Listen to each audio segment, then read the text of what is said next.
Company of some juicy, irresistible temptations, especially when they involve mouth-watering financial and business transactions. I'm making it clear to you now that you must flee from such disguised danger. Your reputation and integrity matter much, and it counts enormously in your rise to honor and fame in life. Let me point out unambiguously that in life, gifts and wealth that are not worked for, which are by extension undeserving, are always wrapped in calamity and destruction. Flee from them and keep your heads high above the murky waters of corruption and favoritism, so that you can be conveniently counted among the very best in the Nigerian judiciary. You must, against all odds, conduct your affairs within the ambit of the law and the oath that you has just been administered on you. If you were hitherto 50% under public scrutiny, I can then confidently tell you now that it has automatically risen to 100% by virtue of this appointment. This tempo of public assessment of your conduct and disposition will now assume astronomical proportion. You must equally redouble your effort and dialogue properly with your conscience in order not to fall out of the grace of Almighty God and the Nigerian people. It absolutely takes nothing to join the crowd, but it takes quite a lot to stand alone with good conscience.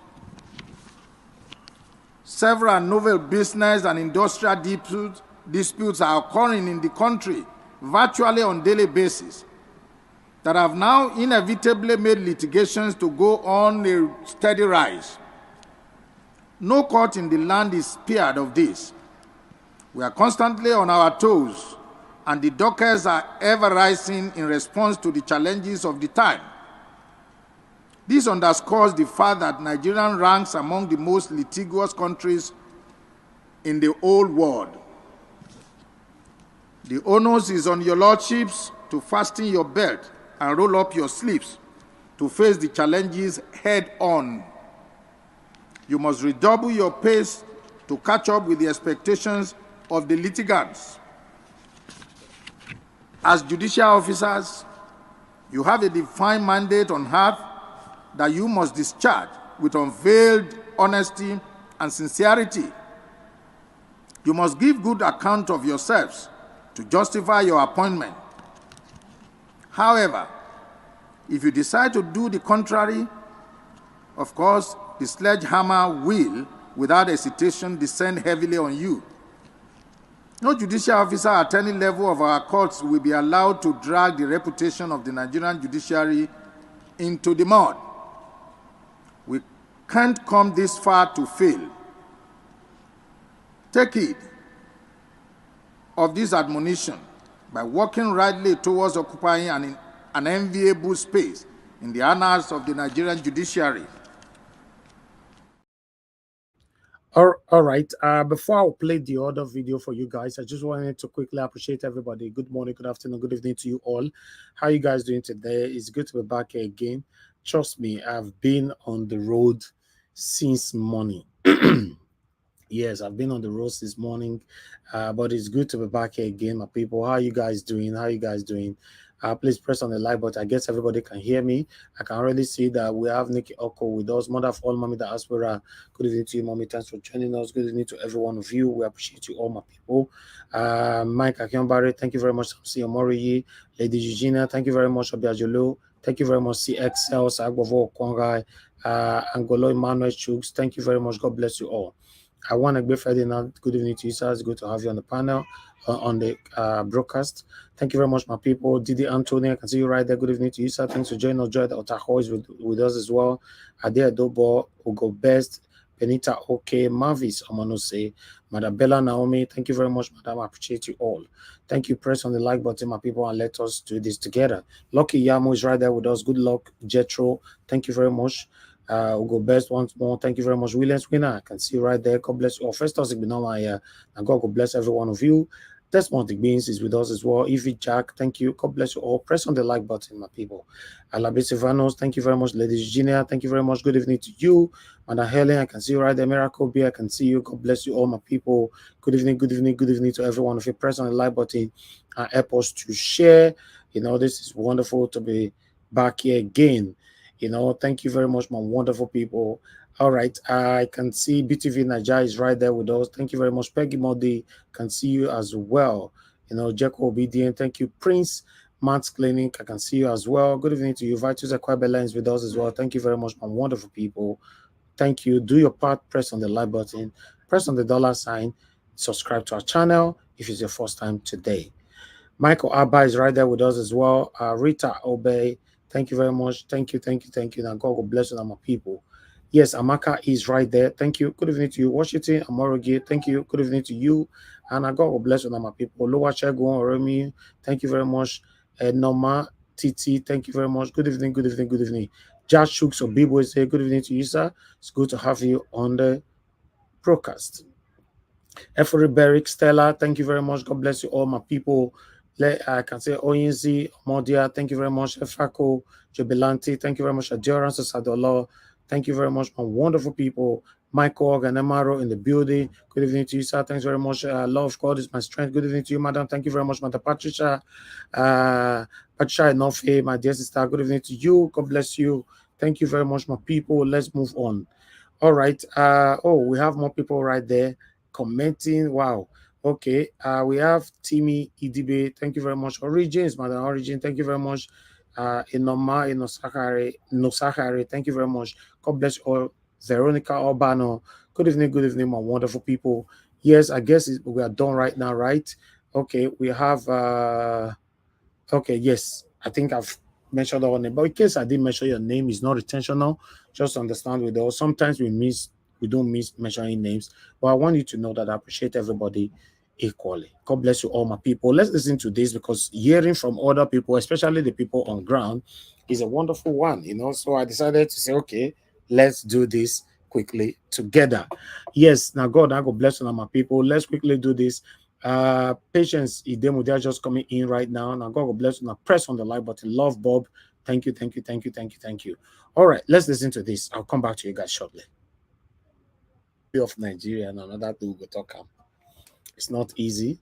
It's not easy for the people out there. It's pathetic, it's serious, in fact, it's getting worse every day. It's getting worse every day. Most people cannot really survive right now. That's just the situation right now. So yeah. But meanwhile, I have a video I'd like to play before we talk. If I have to start talking right now, we might not leave here. Let me post out a link. Let me see if some of you, because I believe because congratulations for everywhere. Maybe yes. So Jacob will be there. The suffering is too much. Too much suffering for Nigeria. Too much. Too much. Easy at all. Easy. People are seriously suffering. The funny part of it is that many people can you help? How many people can you help in Nigeria? So it's serious right now. Yes, Mr. Shooks of Biboise, I can see you. Mother Rita, I can see you. Thank you very much, my people. I'll accept you in. So let me quickly do this.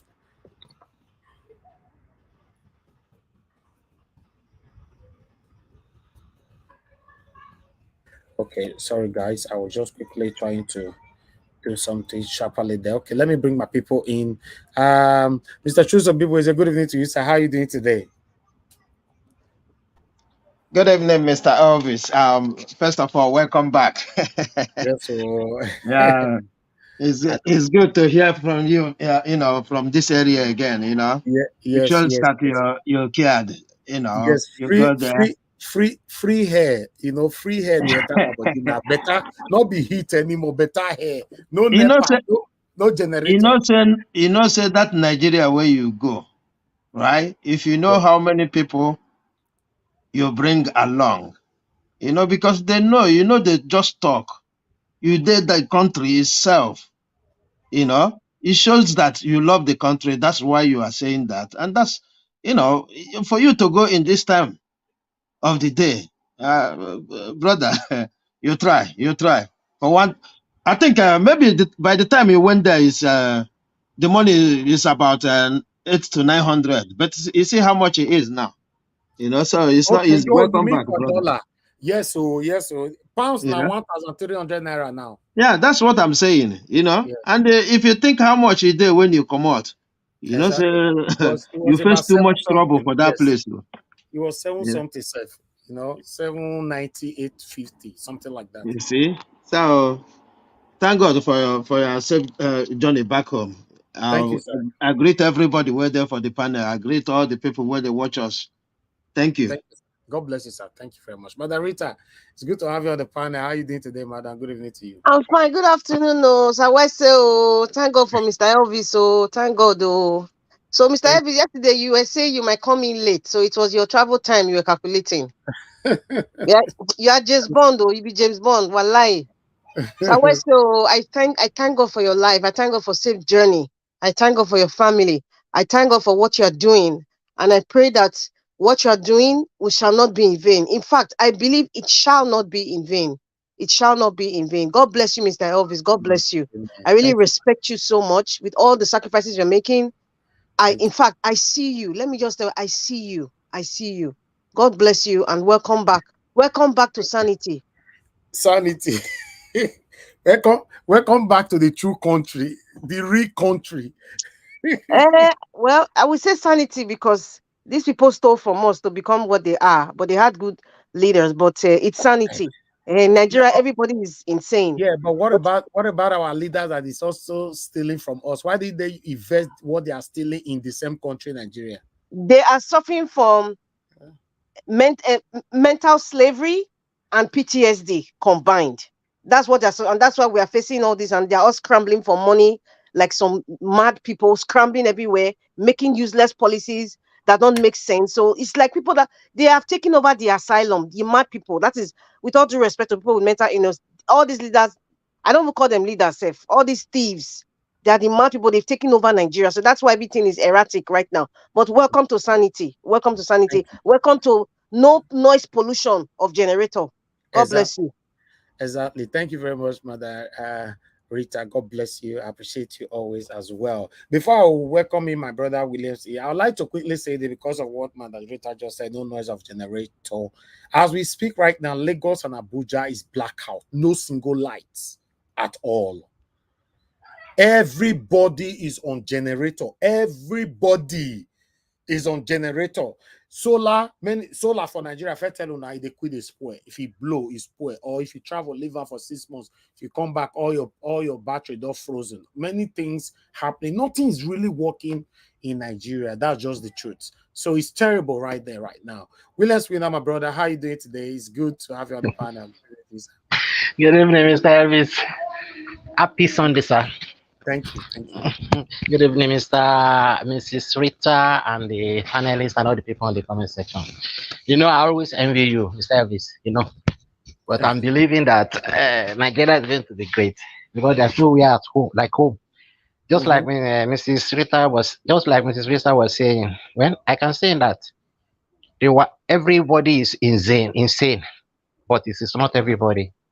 Yeah. Because we are believing that all those leaders, they were the one insane. Because if you gather that kind of money and you are seeing people dying beside you, I don't have any feeling. So those are the people that are insane. And all of us, you and all the panelists and everybody coming out every day to talk to these people, to talk to the authority. I'm believing we are the right side. And God will not make your veins and our activities and everything we are doing will not make it to be in vain. Amen. So I'm believing This is our home. We are Thank going you. to take it back. They are minority. We are taking it back. Thank you very much, sir. Thank you. Thank you very much. I appreciate you all. I would like to quickly say this because I was recognized by more by 5 people, so I was surprised. I was recognized in the airport. I was recognized by immigration. I was recognized by what do you call these people that push your luggage? There's something I forgot. Trolley? Is it trolley pusher? You know, I was recognized. I was like, okay, well, immigration recognized me, and I was surprised when the lady was also lamenting, what they are passing through. So the truth of the matter is that in Nigeria right now, the people that you think that is happy that this man is in power, Tinubu, no, they are not happy. Some of them are pretending because they don't want to lose their job. Some are pretending because they don't want to die, because that's their perception right from time. Many Nigerians, some are scared because they don't want to lose their businesses or whatever. But if you talk to them one-on-one, majority of them are not happy. They are not happy. An army man, also spoke to me about 3 weeks ago, complaining, telling us, please, guys, you guys don't stop talking. Please don't stop talking because we cannot talk. You guys speak for us. If we talk, we go fall in trouble. Soldier man. And also remember the army guys that came to our platform a couple of weeks ago or months ago. The same thing the guy was saying on air, telling us that they are dying slowly in the bush. You remember I said they put on for camera, they show us where they did for inside bush that time. If many of us still remember, I believe Mr. Chu some people ago remember this. So to be honest, many of these people that you think that is happy with these people, they are not happy with them. Many of them cannot speak, so they want you to speak for them. Because many of them, if they lose their job, they are done. That's why. So it's terrible. It's terrible in Nigeria, my people. If you have family members in Nigeria, please support them. Yeah, that's all I can say right now. Support them. I know it's not easy for you as well, but just support them. I remember I told you guys not to support the people in Nigeria during the time of the campaign. Yeah, but they did well. And that strategy also works out. The people in Nigeria, they did well. They did vote for Peter Obi. Not be there, cause the situation what we did. So everything was manipulated. We were robbed in a broader light. So please, if you used to give 10,000 naira to your family before, or 20,000 naira or 50,000 naira, any amount that you used to send to them monthly, I beg, if possible, double them.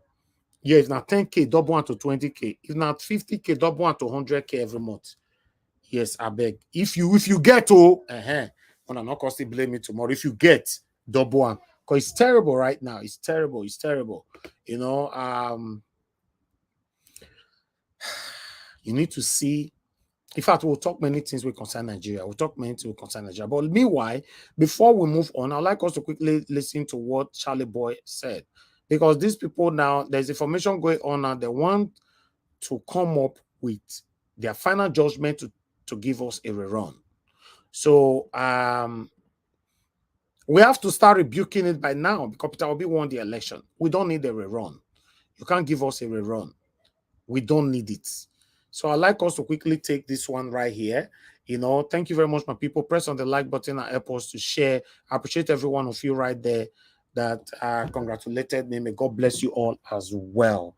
So let me quickly take on this article right here, to see what Charlie Boy have to say. Then we'll take it from there. God bless you all. As you can see, presidential election tribunal, Obi supporters won't accept rerun. Charlie Boy, that's what to put on for our title as well. As you can see right there. One moment, guys. I like taking these things out. Look at another verse. Ahead of the presidential election petition tribunal judgment, Maverick singer Charles Oputa, aka Charlie Boy, has warned that supporters of Labour Party LP presidential candidate Mr. Peter Obi would not accept a rerun of the election. He said the court had given judgment in favor of other politicians without ordering a rerun, insisting that Obi will not be different. We refuse, reject, and condemn a rerun. Then what be that? I'll take them again. We refuse, reject, and condemn a rerun. So that is you know, you guys know that Charlie Boy have been very, very, very consistent. You know, he stands by what he believe on. So he's one of us. He's one of us who is always saying things how it is. He doesn't care, and he's in Nigeria. So for me, I even respect the people that is in Nigeria that is saying it how it is more than we that lives abroad. You know. So to be honest, because you know what that means. So yes, let's move on from where I stopped. One moment, my people. Where is it? Okay, I got it.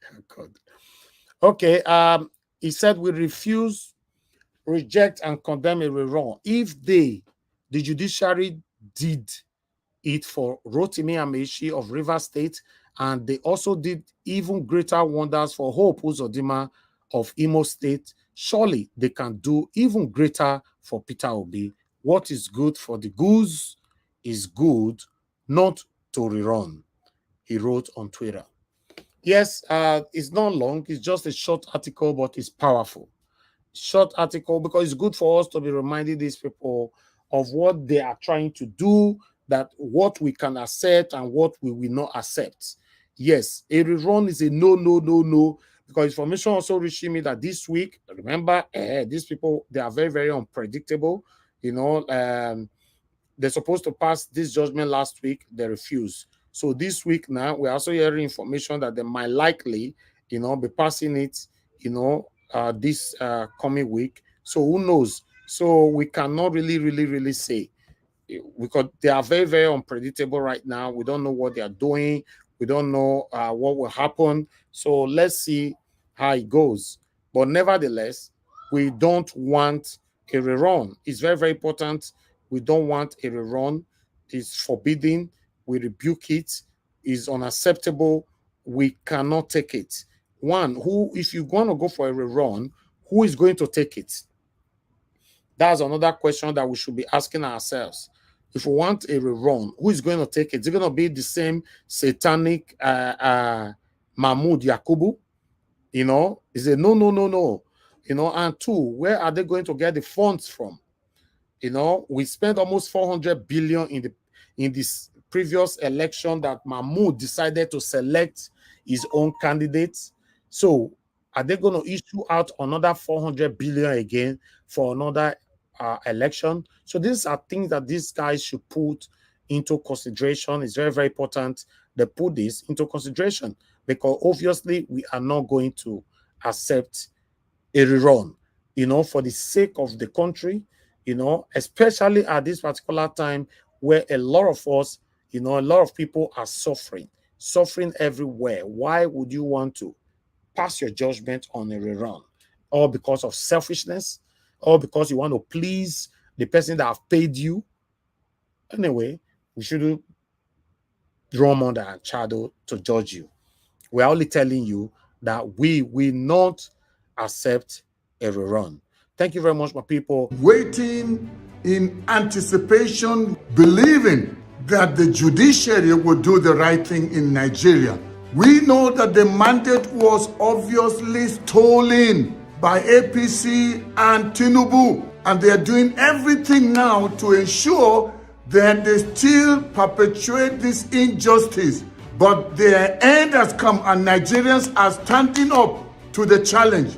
And that's why you see all the billboards everywhere saying all eyes are on the judiciary. And they are threatening when they saw that everywhere, because Nigerians within the nation and abroad are all saying this is our time to take our nation back.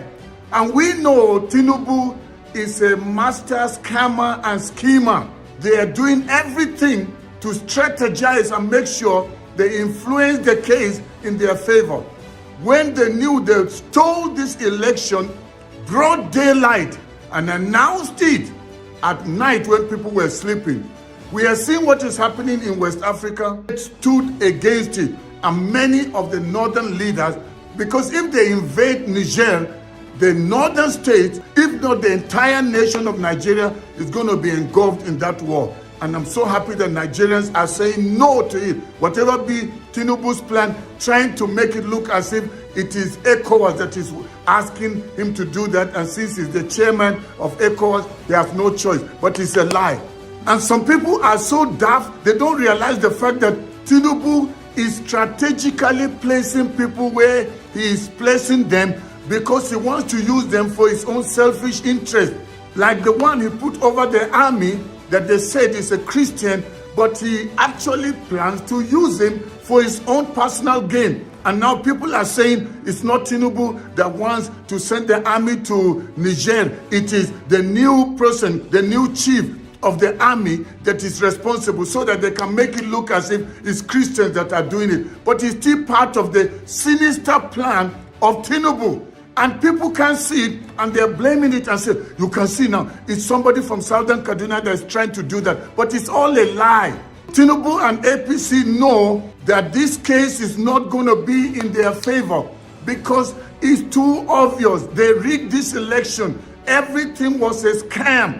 And now they're fighting tooth and nail. They're doing everything possible to ensure that they influence the judiciary to either give them a rerun or to uphold the election by saying that, there is no enough evidence to overturn or to change the outcome of Tinubu being the rightful winner of the 2023 election. But it is not so.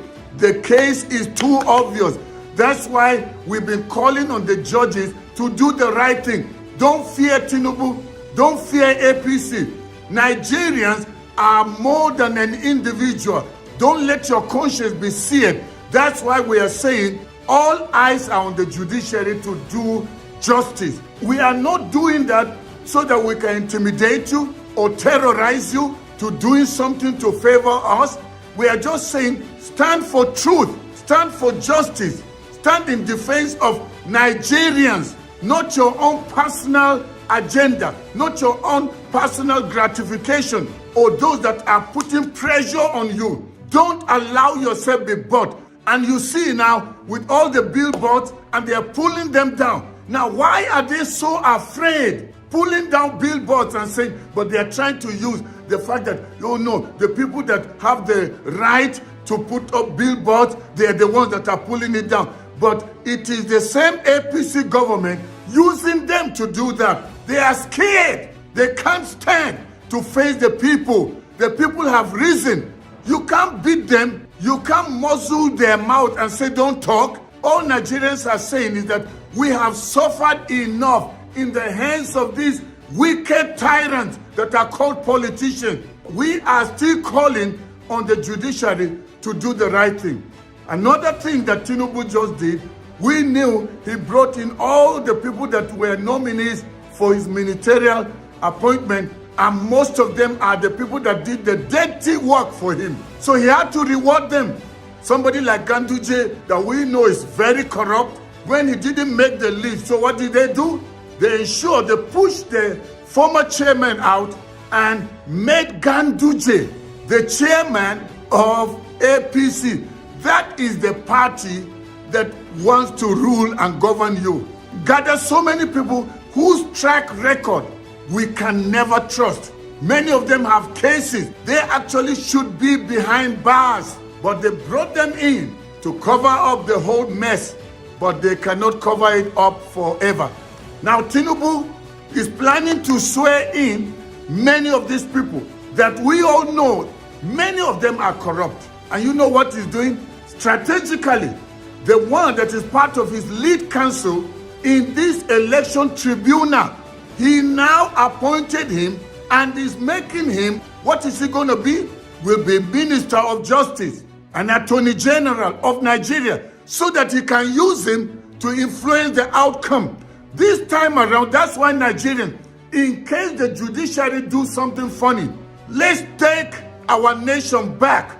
Enough is enough. They can't continue to think we are fools. This is the time for every Nigerian to stand in defense of your nation. You are afraid of dying. People are dying every day. What makes you or me better than those that have died? The people that died in Mangu, Southern Kaduna, the whole of Plateau, go to Benue, all over Nigeria, go to even the northwest, northeast. Nowhere is safe. So are you better than others that have died? People that are in IDP camps, suffering because of this evil, selfish, greedy politician. And they are doing everything to ensure that nobody removes Tinubu, because Tinubu, being a corrupt person, he will perpetuate the corruption using all the people that he has surrounded himself with. He brought somebody like wicked, selfish, greedy person who doesn't understand the rule of law, and he calls himself a lawyer, and he wants to make him minister over FCT, where he, the so-called sitting president, did not even win 25%. But I want to say to all Nigerians, and especially those of you that are in the FCT, don't allow Wike terrorize you. Remember, that is the capital of Nigeria, and we must stand in defense of our nation. And so this is part of what Tinubu is planning. He will not succeed, together with all the people that he's planning to put in strategic positions to ensure that the case is in his favor. That is why we are calling on the judiciary to do the right thing. Let there be justice. Don't let Nigerians go into flames. We don't want war. Nigerians have been peaceful. They want their nation back. To all obedience and all other patriotic Nigerians, anytime there is a 1 million man march all over the nation, join them and let's peacefully take our nation back. Wearing our t-shirts with billboards wherever we can get them. All of you, the judges that are in the election tribunal court, do the right thing. After allowing justice to prevail, if Tinubu and APC take the case to the Supreme Court, we also expect CJN. You were talking to the judges, you were swearing in that they should not allow themselves be bought with money. You too should do the same thing and let there be justice. Think about the suffering that Nigerians have gone through. A right-thinking Nigerian, a Nigerian in his right mind, to still be thinking about Tinubu continuing or APC continuing in this regime or in governance of this nation. They've already destroyed the nation enough. Do we want what happened in Mali, Burkina Faso, and now in Niger to happen in Nigeria? Let there be peace. Let there be justice. Let's take our nation back. Our eyes are on the judiciary. Thank you very much, everyone, for watching. As I've been saying, let's remain prayerful and hopeful, believing that with God, all things are possible.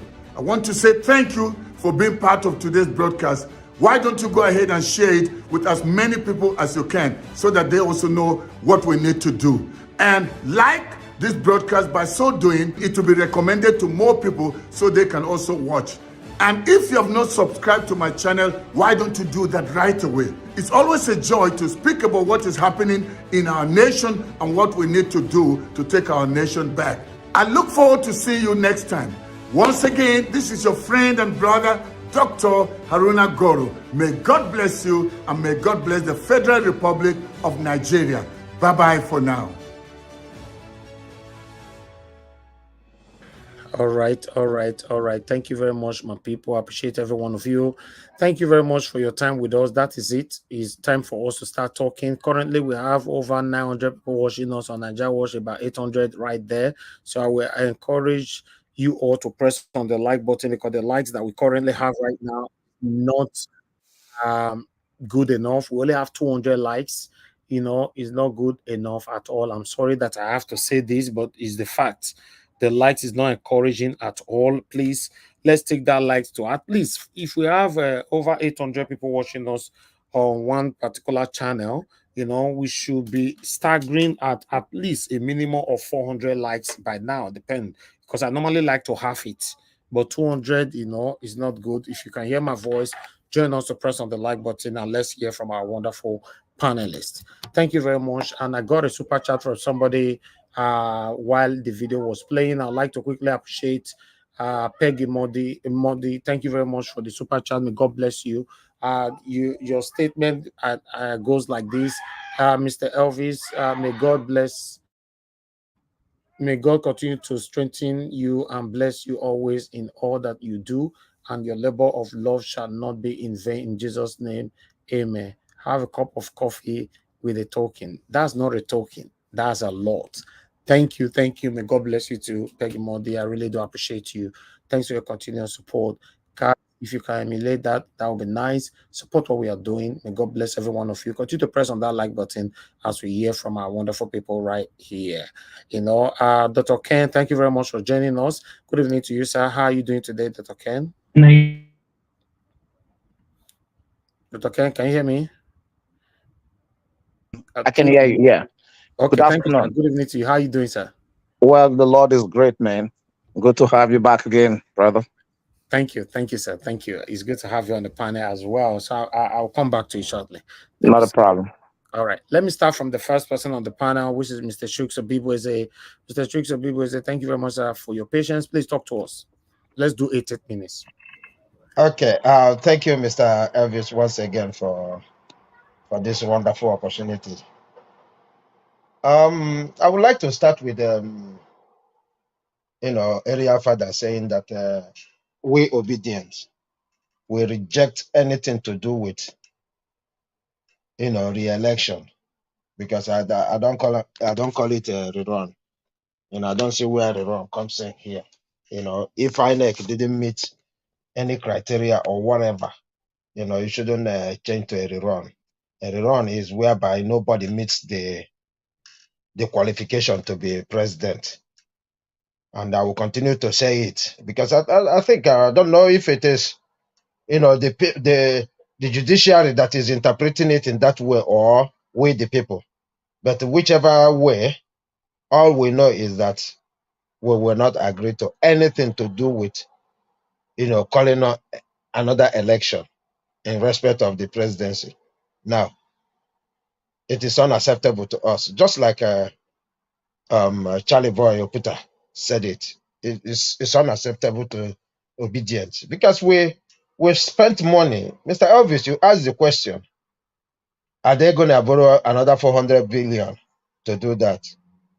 And this economic harsh reality we're facing, because why we said we are not going to agree. We know there's a clear winner in this election, and we know there's a very big hunger in the country. And we can't afford to spend 400 billion. No, we can't afford to do that again, to hold an election where people are hungry. Yes, if there's a reason, like nobody meets the criteria, we will know that this is something we have to do. But this one, we know there is a winner. We also know that some people were not supposed to even appear on the ballot box. So we so doing, we reject anything to do with a rerun, as you call it, but direct judgment, the right thing. Everybody has been saying it. Even the churchman who was coming back from church, we can understand what he was saying there. We clearly understood him. We are getting knowledge every day. And that is what the churches need to do. They need to educate the people. They need to help the people. They need to make the people believe in what they're saying. You cannot be saying a different thing and doing a different thing. So, all Nigerians, our eyes is on the judiciary. And the judiciary, we need to put this behind us. Seriously, this is not your private business. There is a set date. Don't provoke Nigerians. Don't provoke Nigerians. There is a set date for you to do this. Whether it's constitutional or not, I don't know. But what else can it be? You have not told us that you stole. There's a problem. And this is Nigeria we're talking about. You owe nobody apology for being behind. No explanation. That is the rascality we are talking about. Because everybody is on autopilot. Everybody does what they like. No one is checking anybody. Nobody. And that is where we find ourselves. It's so annoying. I'll quickly touch on the last video you played with Net Media. All the cases. About the Niger. Before you talk about that, sir, let me quickly add this to it so that you can take all of them together. Because All right. according to you know, I would like to let me just put that on the screen and take only the headline quickly. You know, sorry guys, let me quickly just take this, make an office, you know, because it's an article. It's an article because I want Mr. Choose to be able to make it output. Guys, please press on like button. Thank you, Madam Nena, for the super chat. May God bless you. I really do appreciate this. Thank you. Thank you, everybody, for supporting me all the time. May God bless every one of you right there. Thank you, my wonderful, wonderful people. All right, as you all can see right there on the screen, you might not see it properly because it's very tiny, but let me take it. It's very tiny. You might not be able to see it properly, but let me leave the headline here and take it from here. This one is a foreign newspaper. You know, they said Air France previously suspended the flight from Burkina Faso. A week later, you know, Air France have lifted their suspension and willing to come back to Burkina Faso. Now, Burkina Faso have refused to accept them back to their country. So that headline alone is just okay for me. As you all can see right there, Burkina Faso, Mali block Air France from returning back to their country. And Air France now start time before say we know they come again. But when you resume, that's why I will take this one to personal life. When somebody block you for their life, you know, they block you with one fence. Maybe you use 10 fence block them.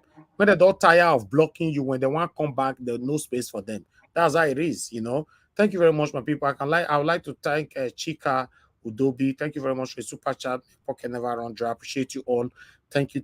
May your pocket never run dry. Every one of you that is supporting me. Thank you, sir. Mr. Chuso Bibo, please go ahead, sir. Talk to us. Yeah, you see, like what Mr. Ted said on that video, everything he explained there is exactly what we're going to see. It's affecting Nigeria. Let them not think the sanction is just for Niger. Nigeria lose more than Niger is losing.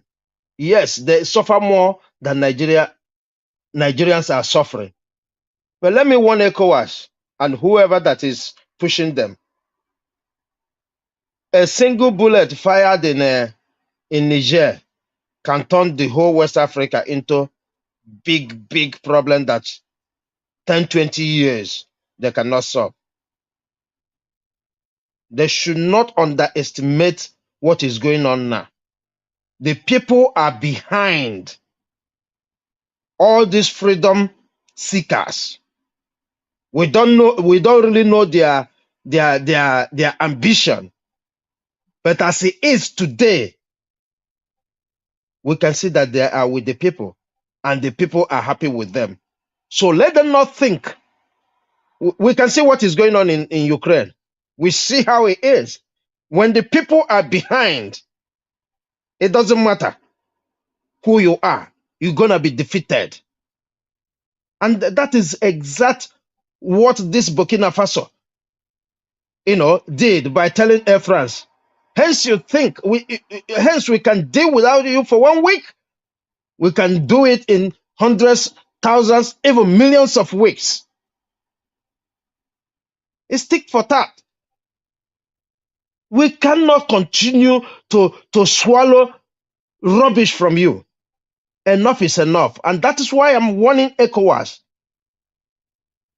If they don't take care, if they start this war, All the presidents that go to that war, they will be ousted. Not by military, but by the civilians themselves.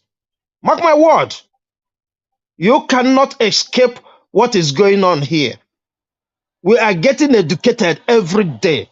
We have the internet. We know what is going on. We are discussing it. We are discussing it. Not just Nigeria discussing it. All the spaces, the youth of Africans are discussing this. So do not think that the people are not with the freedom fighters, because that's what I call them today. They are just our freedom fighters. We need to start negotiating like man to man. We need to start doing things on our own pace, on our own standard. That's what we're talking about. And please,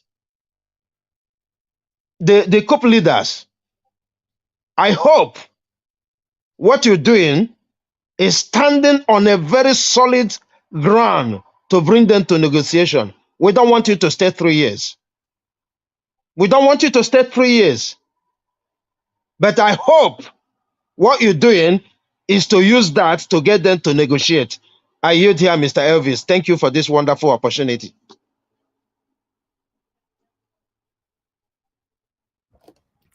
All right, Mr. Shuso, may God bless you, sir. Thanks for your submission. I would like to appreciate Shike. Thank you very much for the correction. I called Shika earlier on. Sorry. I like the way you put them there. Say, make it help me tell Elvis, so make it correct my name properly. Oga Shike Udobi. Thank you. God bless you. All right, let's move on to moderator. Moderator, thank you very much once again. Thanks for your patience. Please talk to us. Yeah, thank you. Good afternoon again, Mr. Elvis, and everyone in the panel. I'm on the diaspora. Happy Sunday and welcome back again. Ganduje being the APC chairman, Bola Ahmed Tinubu's lawyer being the Minister of Justice, and Wike being the Minister of the FCT. What a set of jokers. What a set of jokers. Like, seriously? Nigerian senators, let me just let everyone know. Nigerian senators are not heroes when it comes to them rejecting the fight against Niger. And this is the reason why I say so. Akpabio already, in fact, I think they even visited Akpabio a night before and told him, I'm talking about the northern senators, because I think they are more in the House, in the Senate than any other regional group. I think so. Someone can correct me if I'm wrong. And all of them, all the northern senators, they have already pre-planned and told the Senate president that they are going to reject fighting Niger. They are going to reject it. So the media putting it out there, and Akpabio making it seem like, oh, they care so much about, the interest of Nigeria. They care so much about, not fighting. We don't want the red color. We're tired of what we're going. They don't really care. It's just because these northern senators, they know very well that if anything happens to Niger, it's going to happen to them, because they have cousins, they have wives, and they have economic interests and properties in Niger, as well as other neighboring countries. Because if it pans out that something happens in Niger, if you look at the map, you can see Chad. I mean, you can see all the little countries surrounding Niger, and it's definitely connected to the northern part of Nigeria. So that's just why. So don't look at them as like, they're senators, or they care so much about the war. If this thing was happening in the south, the northern senators would care less. Like, they should take over. If it was happening in the southern part of Cameroon now, the one that is attached to Bakassi right now, if there was a war, trust me, the senators wouldn't care. But the northern part of Cameroon, close to Adamawa State, they would care. So please, they're not heroes. They never cared. We just have a number of people in the Senate who are northerners, and they know they have vested interest in Niger, and that's why they're all scrambling out and coming out, and that's why we can see the Sultan of Sokoto, and we can see Abubakar come in, speaking Hausa, and they're all trying to have this camaraderie, like, oh, we care so much. Everybody is scrambling. This is a punishment from God. I know if you're not and you're listening, maybe you think I'm sounding like maybe I don't like you guys. I don't hate anybody. I don't have the energy, but I'm just speaking it in terms of morality, in terms of actions that they should have taken concerning Nigeria in the past, concerning the Fulani headsmen that have created a mayhem across the nation. And I didn't see a conglomerate, what I'm seeing now, scrambling to meet ECOWAS and scrambling to meet the military guy in Niger now. I didn't see that happening. Because the Sultan, the Emir of Kanu, all the Northerners, let me put it that way, all the Northern elites, all the Northern scholars, when they're talking about the Fulani headsmen, taking down people, taking over people's farms, I didn't see this gathering. I didn't see this show of solidarity, of being concerned about what's happening to the other parts of Nigeria. I didn't see that. So it's so hypocritical for them to come out now and scrambling, and they're all in the media on a daily basis. They're all looking frantic. It's hypocritical, man. It is. I would say it. Yes, I said it. They're all hypocrites. Bloody hypocrites. They said I'm not really interested. Whatever. In fact, they should. In fact, the guy in Niger and all the francophone countries, they should reject any northern Nigerian leader coming. They should reject all of them. They should not even see them. At least 6 months, they shouldn't see them. That is the punishment God is giving you guys, this wicked and malevolent northern caliphate elite that think that they can have a stronghold of Nigeria, and they're putting any puppet that they want as president of Nigeria just because they want to rule.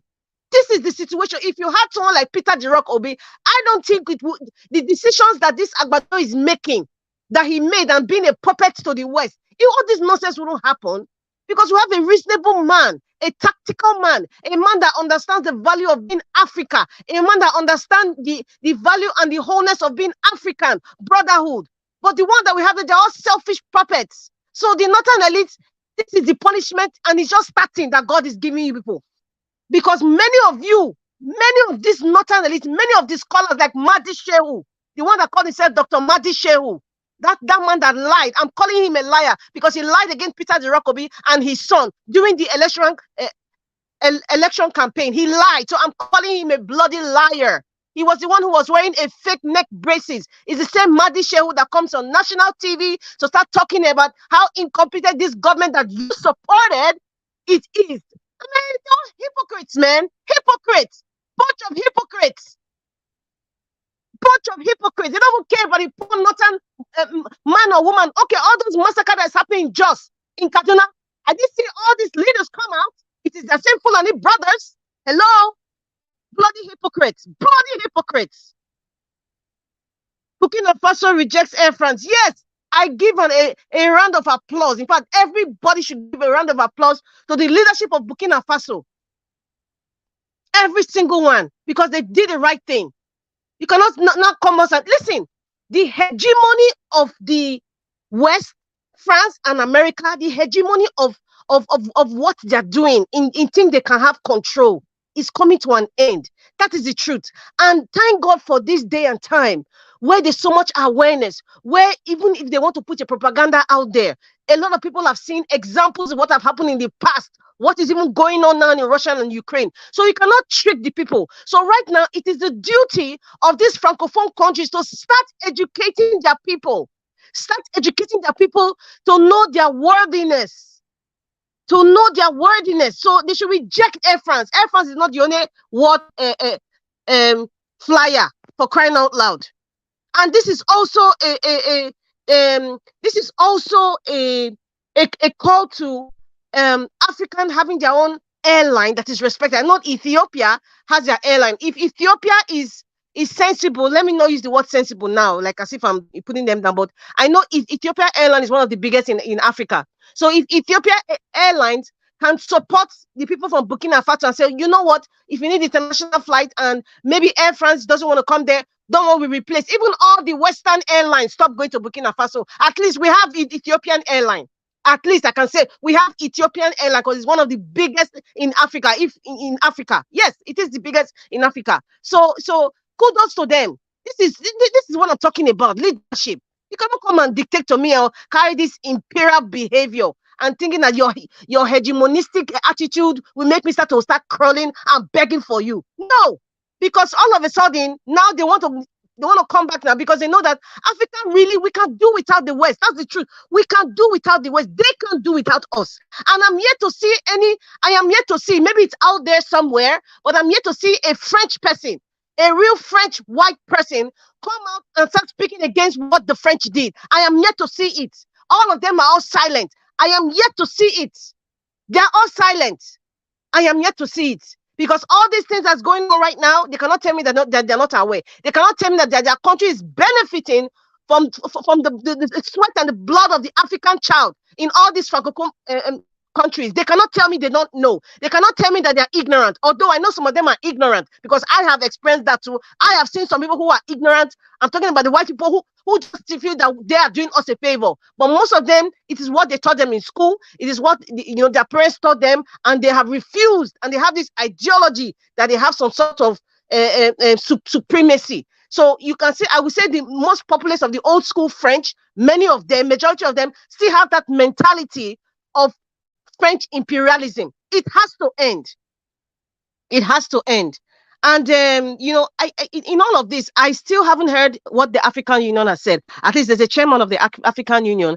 I haven't heard that. Maybe it's there. Someone can show it up and say, okay, this is what the African Union has said. This is what the president of the African Union has said. Even the UN, the so-called UN. What's this man name? The man that took over Kofi Annan. This man, he hasn't spoken. The last time I even heard him talk was even during the COVID-19, and he was just a puppet as usual. So they have just hypocrites. Hypocrites. My fear, ECOWAS sanction, is not just is not justified because I would say what ECOWAS is doing now to the Francophone countries, it is not justified and it is wrong. And the reason why I say so, it is not as if maybe they care so much about how the administration of Niger is going. They are just a front man for France and Britain, plus other ones that we don't know. They are just a front man. That's what it is. So that's why the ECOWAS group, that sub-regional group, it should be decimated. It should be stopped. It should be cancelled. We don't need it because what they are doing, they're not representing West Africa. They're not even representing Africa of today. They are not. So that group should just be decimated. There's no need right now because they're just telling everyone that they're just a front for the West, period. And there's one thing Mr. Chuk said, like all of them, if they even try to go into Niger, all of them that are the leaders of like Kwato of the Ivory Coast and the other ones, all of them that gather and they say, okay, we're supporting what BAT is doing. Your people are coming for you. It's not even the army right now. They are coming to put things right because you cannot, this day and age, we are not going to fight our brothers and sisters. We're not going to be engulfed in the hegemony of the West, the wicked hegemony of the West. We will not be engulfed by it. And another thing that I was hearing from NEDME, they say they have a 3-year plan. Now, I hope that there's a laid out economic revival in Niger within that 3-year plan. Cutting the umbilical cord of the West from Niger, educational revival. And when I talk about educational revival, I'm talking about the self-esteem of the people, the self-worth, ownership, awareness of their worth as Black Nigerians, awareness of their worth as this is my country, I'm part of my country. They say we are poor, that's fine, but the world is describing us as poor. Well, but we are not really poor, and our country have resources enough to sustain us. So education, it's so deep because right now every Black person, take it or leave it, except those who are consciously aware right now. Thank God for the internet, but most Africans right now, they still have this Western belief, and it has to come with self-identity, talk about their hair, their skin color, how they should dress, how they should eat, how they should worship God or communicate with God. It is still really embedded in a lot of us, in a lot of Africans. So if Niger wants to really start changing their country with this 3-year plan, I hope and I pray that this educational revival, this awareness, this consciousness, they have to work really hard for it. I know a lot of people, they already know, people are supporting, at least 95% are supporting what's going on. 95% of the populace of Niger, they're supporting the man over there. But most of them might just see things on the surface. But when they go back home, or when certain situation arises, sometimes human beings are creatures of habit. Sometimes they might backslide and start thinking the Western way. So that's why this thing has to be really embedded, starting from even their schools, starting from even their worship centers, telling them about how great they are, they are worthy, how worthy they are, how, how better they are than other people that think that they are less of them. That 3-year plan. I hope the leadership now would take ownership of that and really implement that in, to just remove poverty, move this umbilical cord that is kind of attached to them. It's going to take a very long time. It is doable, but they have to start from somewhere. It's very, very important that they do that. But I mean, their 3-year plan, they don't have to tell the world their 3-year plan. They can always, speak amongst their people and say, this is the plan. And if they actually need help, I want to even ask every person who is African, who love African, whether you're a man or a woman, if you know that you want to help the economic revival, the educational revival of Niger, this is the time that you need to put yourself out there, that you're ready to help them, because they have been so dependent on the West for training, education, everything. So right now, if there's going to be a revival, the Africans who have gotten the opportunity to understand what it is to grow an economy like Niger, even whatever resources they have, if you have that intellect, please, this is the time that they need. Maybe they're also reaching out to people, but sometimes they might not know you exist, but you're over there and you have this technical know-how, you have this intelligence and exposure. You can help if we want to talk about growing Africa, because we have to help each other. We have to help ourselves. I don't have to come from Niger for me to go there with my skills and say, okay, you know what? I want to help these people. Sometimes it can even be pro bono or even maybe a token or something, but for a certain number of time. If it's that 3-year span, let us see what he has to do for that country 3-year span. Who are the people you are bringing to your economic team? People who are experienced. They have to be African, and they have to understand what it is to be African, and they have to understand what it is that you want to emancipate Africa from. If they don't have that consciousness, trust me, there's going to be problems along the line. I'm talking about them planning. I keep saying it every time. That is one of my worry. One of my worry is this Wagner group, for example. What is in it for Wagner? Really, because Central African Republic and some other countries that they've, kind of so-called help, 10% of whatever the country has in resources belongs to them. I think they even have a diamond mine. I'm not sure if it's Central African Republic, because they help them, according to them, so-called help. So and that is kind of like my worry. I'm not very comfortable with the Wagner group trooping in. And the Wagner group represents Russia, because it's under Russia. Take it or leave it. It's under Putin. It's not like if it's Segovin that is, he's the front man that you are seeing. No, it's Putin and another guy that we don't see. So that is just my fear, that within that Wagner, let them not go and infiltrate this somebody who's a Judas, because there's always a Judas, because what they always do, we should keep looking at history. They can come back again, because the West want to take down all these people who have risen up against them. All of them. It will take them years to do it, but they must do it, because they've done it in the past. That is their modus operandi. That is how the West work. They just need certain people who can betray them. So they should watch out. They should look out. It's very, very important. They need to watch, because it is not easy to come out from the hegemony of the West. It's very difficult. Take it or it's not an easy task. Let us say the way it is. It's not easy.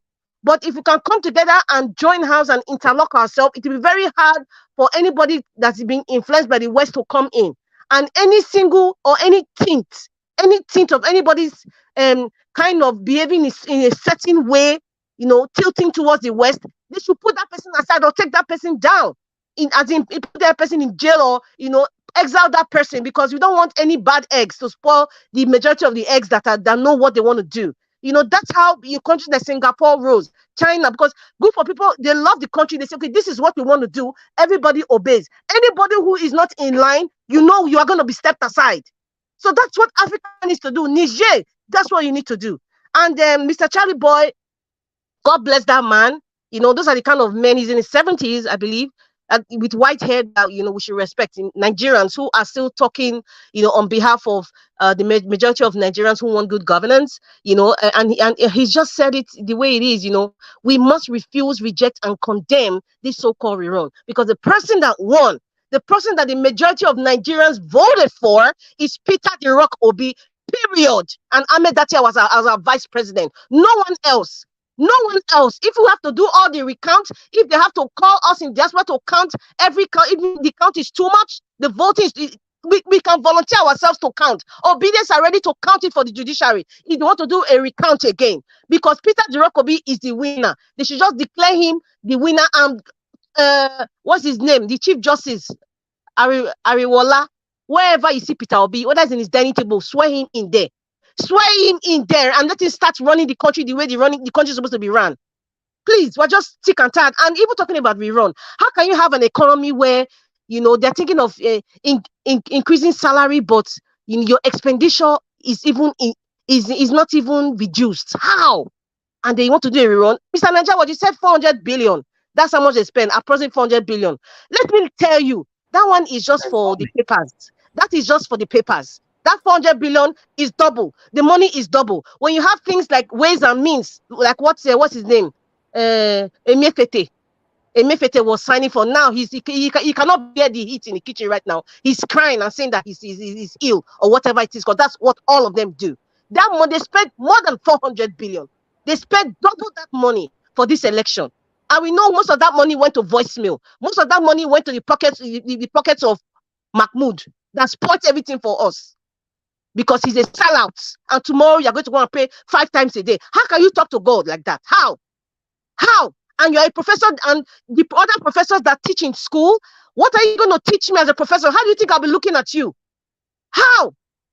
And then you have professors of rights and being like Wole Soyinka calling us fascists because we were asking for good governance. How am I supposed to respect you? How? And I will continue to appreciate Chief Michael Zekome. I will continue to appreciate Charlie Boy Oputa. I will continue to appreciate Pa Debanjo. I will continue to appreciate Dr. Haruna. I will continue to appreciate all the men and women out there, all the pastors like Mrs. Amaku in that Abuja church, all the pastors someone like her that talks about must reject it. We should not relax. I will continue to respect people like that. But people that have white hair, like Professor Rasambi, Wole Soyinka, I will not respect you. I will not respect you because you're not standing for the truth. You are calling us fascists. In this our generation, this is what you are calling us for fighting for our rights. Nigeria, we bear a lot. We take a lot. We are so resilient. In fact, we are resilient to a fault. That's why all this nonsense is happening. Appointing Ganduje, Wike, imagine that. Imagine Bat's lawyer as Minister of Justice. See what they happen now. It's that, I don't know. It's like maybe, I don't know, the juju never clear. It's not even Mumu anymore. It is juju never clear for many Nigerian eye. And that PTSD of the military junta is still there. That's why a lot of people are hesitant to come out to talk. It is still there. I'm telling you, we have not healed from that. The brutality of the military junta, Nigerians have not healed. Many of us would have been stood today. Many of us experienced it. We saw it. If you were still alive or you were old enough to experience the Abacha government, you understand what I'm talking about. Many of them experienced it, or Babangida government. Many people experienced it. And that is when we saw what happened to Fela's mother. You know, it's there. I'm not just saying it. Go to the internet. It's free. Google is your friend. The videos are there on YouTube. You see what the military did. So they kind of suppressed our self-esteem about shouting out to oppression. They suppressed it. Fela Nicola Pokuti, God bless you. So he was brave enough, even without oppression, he was brave enough to stand, dust his hand, and keep singing and keep speaking. But this generation now, like Mr. Niger, like all of us here who talk here now, we are brave enough. We are still going to keep talking, no matter what they do, even if they attack our internet. Thank God we're in diaspora. They cannot attack our internet. But if they want to cut Twitter, they want to cut YouTube or media, okay, they will now know that, okay, this is not Korea now, of Africa. They will know how we will handle ourselves. Mr. Najawa, thank you very much. Wow, thank you, Madam Rita. You know, anyway, I agree with you on that particular figure because that's what they put to the public officially. About 400 billion they spent in the previous failed election that Yakubu selected his preference. You know, but still, yeah, who knows? But meanwhile, let's move on. Thank you very much for that wonderful submission. And I also want to agree with you as well, Madam Rita, for the Northern elders.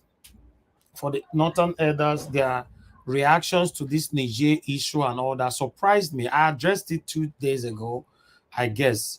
You know, it really, really surprised me because the way the Northern elders came out till today is standing to make sure that the war will never ever happen and all that, traveling left to right to Nigeria here and there, putting all effort and all that, which is a good thing. But I wish they've demonstrated this kind of energy with all that have been happening in Nigeria. It would have been nice. So it shows that we are not one Nigeria, my people. To be honest, I thought we are one, because when things are happening in, for example, South, you don't see the Northerners say something about it. What about Southeast? They don't say something about it, and many more. So it's crazy, man. Nigeria matter got to be.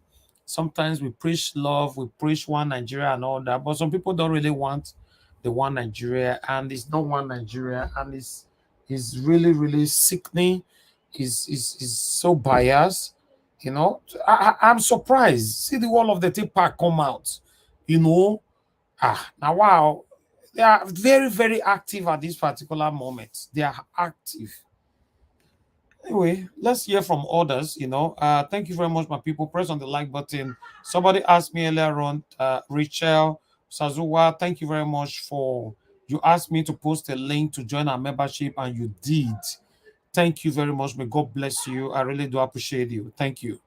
All right. I would like to quickly call on Pro Delivery. Pro Delivery, is good to have you on the panel once again, sir. Good evening to you. How are you doing today? Happy Sunday to you. Yeah, happy Sunday to everyone out there, my panel members and Nigerians that are also watching. I say happy Sunday to everyone. In fact, I'm I'm surprised why Mr. Najawat came back to the UK. I thought you would be there in Nigeria and face the shaggy that is going on. The shege why I don't see never finish. Which another one you say make I face again. so that you will realize why it is urgent. In fact, it's a matter of emergency to do something beyond just crying out to the public that evil has overshadowed Nigeria. It's a matter of emergency. So if you are there, you are continuously facing the shaggy, you go know say My what brother, I happened know easy. I spent 2 months for Nigeria. Now you that don't one long, really. shege from beginning to the end. Night view. Anyways, welcome back. Welcome to safety, as the other panel member said. Welcome back to safety. Now, waiting me, I want to talk this here. What I want to say is that me, I don't even rely on the criminal enterprise called judiciary. I don't think anything good will come out from them. In fact, doing that is tantamount to saying, let a group of monkey watch over a banana plantation. It's just the same thing as that. Now, if the judiciary were to be,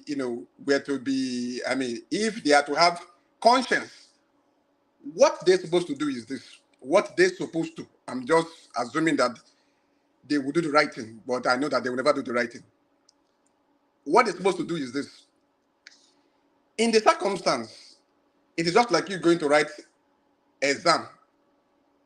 In that very center where you wrote your exam, there is a massive examination malpractice. What do they do in that circumstance? Is they was cancel all the result of people who serve for exam in that center, prosecute officers who are, involved in that examination malpractice. So the same thing is similar to this election saga. What is appropriate in a circumstance in which the election was, characterized by massive rigging, massive manipulation of results, massive voter suppression? What is appropriate in that circumstance is one, disqualify those who are not even eligible in the first instance to even be a candidate for election. Of course, it's obvious the drug lord is the number one person that is not even eligible. So they should disqualify that person. Number two, all the officers who colluded, who collaborated in committing this fraud, Mahmoud, and all the INEC officers who collaborated in committing this fraud, they should be prosecuted. Not only dismissed, they should be prosecuted and jailed. Then they should call for a rerun. in which all the eligible candidates are to contest for the election. That is what is appropriate under this circumstance. But they are not going to do that. What they are going to do, which I've been predicting, and I've seen the handwriting on the wall, is that under falsehood, they are going to annul the election. Under falsehood. Then the bigger criminal enterprise, the headquarters of criminal enterprise, Supreme Court, they are going to overturn the decision. That is why Tifnubu gave them palliative, gave them bribe under the guise of palliative, because he is banking on the Supreme Court to keep him back in power. And that is why he is also fighting so hard that the purported war that they are planning against Niger, because there is a provision of the Constitution that says that in a time of war, that there can never be an election. I forgot where it is in the Constitution. I saw it some days ago. There's a provision that says that in times of war, there can never be an election. So Tifnubu is banking on that provision of the law. And that is why he's fighting so hard that Nigerians must, go to war, when it is obvious that there is no need to even go to war. And that is why I keep on saying that what is going on right now, and the way Nigerians are shouting, which they've been shouting ab initio, is that these politicians, or I will call them politricians, they have realized that Nigerians are going to be a toothless bulldog because they can never do anything. So therefore, after the obvious results of the tribunal, Nigerians should stage a massive, that has never been experienced before in Nigeria, protest, which will lead to revolution and eventual war. That is my submission. Thank you very much. All right. Thank you very much, sir. Thank you. I appreciate you. People trying to call in. Yeah, this is the best time for anybody that want to call in right now. Anyway, thank you very much, my people. I appreciate you all right there. Thank you, Pro Nigeria. Pro Delivery, for your wonderful submission. I appreciate you. Okay, my people. Before I move on to the next person, I want to ask you guys to press on this like button. Currently, we have 310. Thank you very much. That's good. But at least let's take it to 400. I know some people that listen to me right now will never press on this like button. If you know you never press on that, please, let's take it to 400, please. Thank you. Yes, someone is already doing that now. Press on the like button, my people. God bless you all. And meanwhile, I'm not going to stay long on this broadcast today. I want everybody to know that, a maximum of 3 hours is fine for us. Please understand with us, please, for today. Meanwhile, let me hear from Dr. Ken. Dr. Ken, thank you very much, sir. Thanks for your patience. I'd like you to talk to us. Thank you very much. Madam Rita, I don't know. Sometimes I just feel say your pain, nothing will feel someone. The only thing go someone be say, if Nigeria can't change. Because the pain where you feel so, nothing will feel someone. No, once you just remember, I think I saw one joke on TikTok.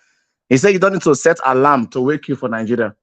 Once you remember, your problem for Nigeria, say, will just wake you up. Nigeria problem will just wake you up from night.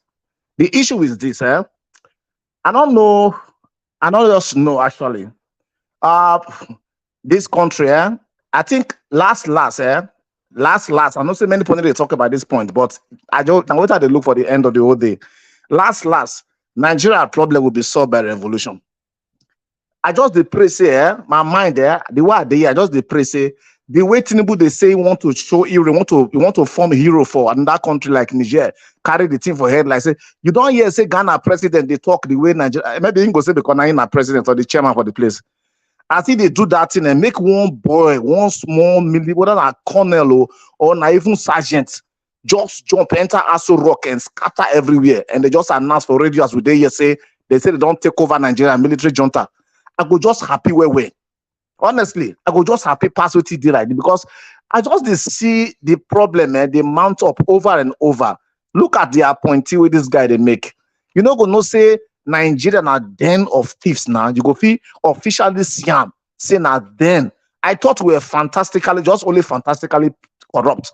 But with what I see now, the build up what I see now, Nigeria is just like official. It's like a global den of thieves. Look at the governors. You can tell from their background check. Look, president. Look, ministers. They go join join this crook to execute. You could just faint. The food in your mouth could just feel like say it's sour. Just nothing can come out of these people good. Nothing at all. And for me, my only thing where they make me the feast joy small, they say, just like what Peter will be say, once a change when it don't due to happen by default, say this thing, time don't reach and it go to happen. You know, go fee change that change, make it not happen. You see, Africa they don't wise up. It must start from one corner. They don't wise up. And they don't reach for France to take their exit. Then they see and say the thing they automatically just they move. The thing just they connect by himself. When they look like this, you go, yeah, buying another country go don't start. Francophone country. They don't remove. After they talk, people they plan. And they tell you, Tinubu wait for them, say they would fear, say he hope. That is why I first change of the military head and all the chiefs begin to change and put it on people waiting for them. You go, yeah, what they call the story of betrayals. Yes, how did they betray somebody? Then you go understand. Actually, the whole thing in that country is a mess. It's just a total mess, honestly speaking. The only thing that they look for now, when they call for now, I just want to make the whole Nigeria come up and stage a revolution. If not, this thing where they up for Nigeria, so my brothers and sisters, a big pass even Niger. Because our people waiting for this side, where they say they're white, they don't do you look, for example, you know that the whole world, some kind of way, all the religious group they are being controlled from Rome. Anyhow you put it or not, now there the thing they control from. We are in a poly world. We're in a form where it looks like one person they control everything. Sit down from one place. It's just only they do things in a way be like say, now you they control. No, they control. Tinubu is being controlled. Buhari was controlled. People, once you are not being controlled, they go fight you. And that is where with the look, say Peter Obi go come, because he's a man who say get strong will. When he be say he gets strong will, very, very strong. So that we go then liberated. May they allow, I expect at this point, to be very frank, and make I tell you now, I expect at this point, the least when Nigeria go do be say, they go say they're not interested in going fight inside Niger.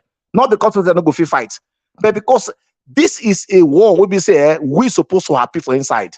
Now the same France now they sabotage all the effort where West Africa, the ECOWAS, they try to do to make themselves rise up. Look at the unity, the common currency we say we want to use before. Now who sabotage her?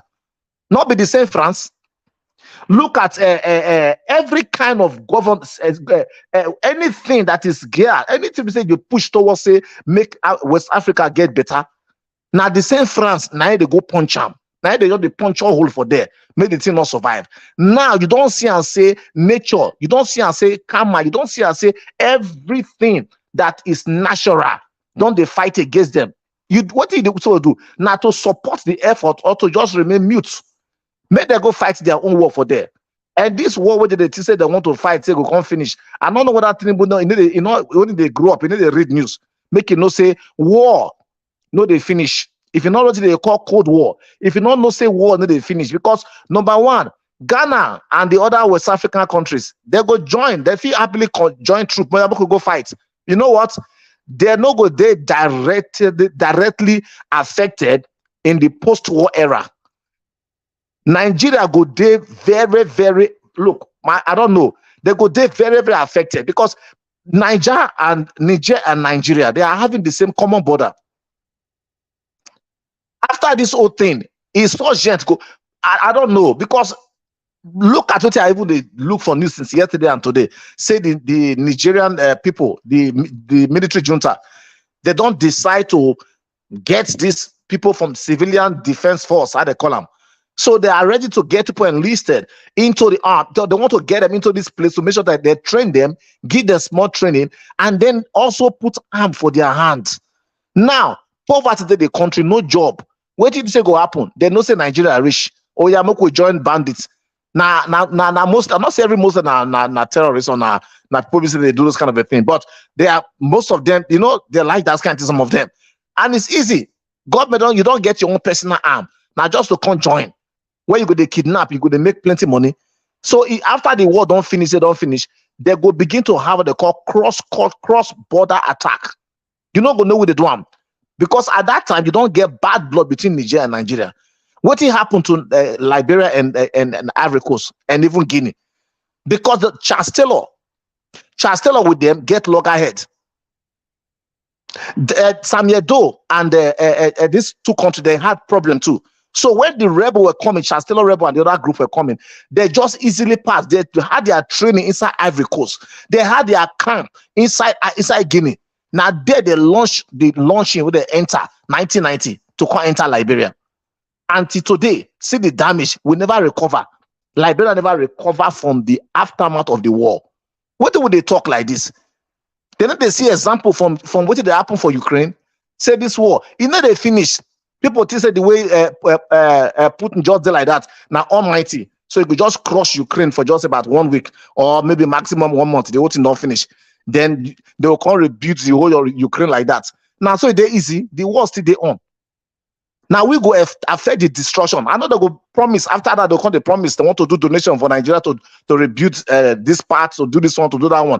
Those one, how many of them? We are US ready for that, they are growing into recession. It isn't a time for them to come contribute and donate like before.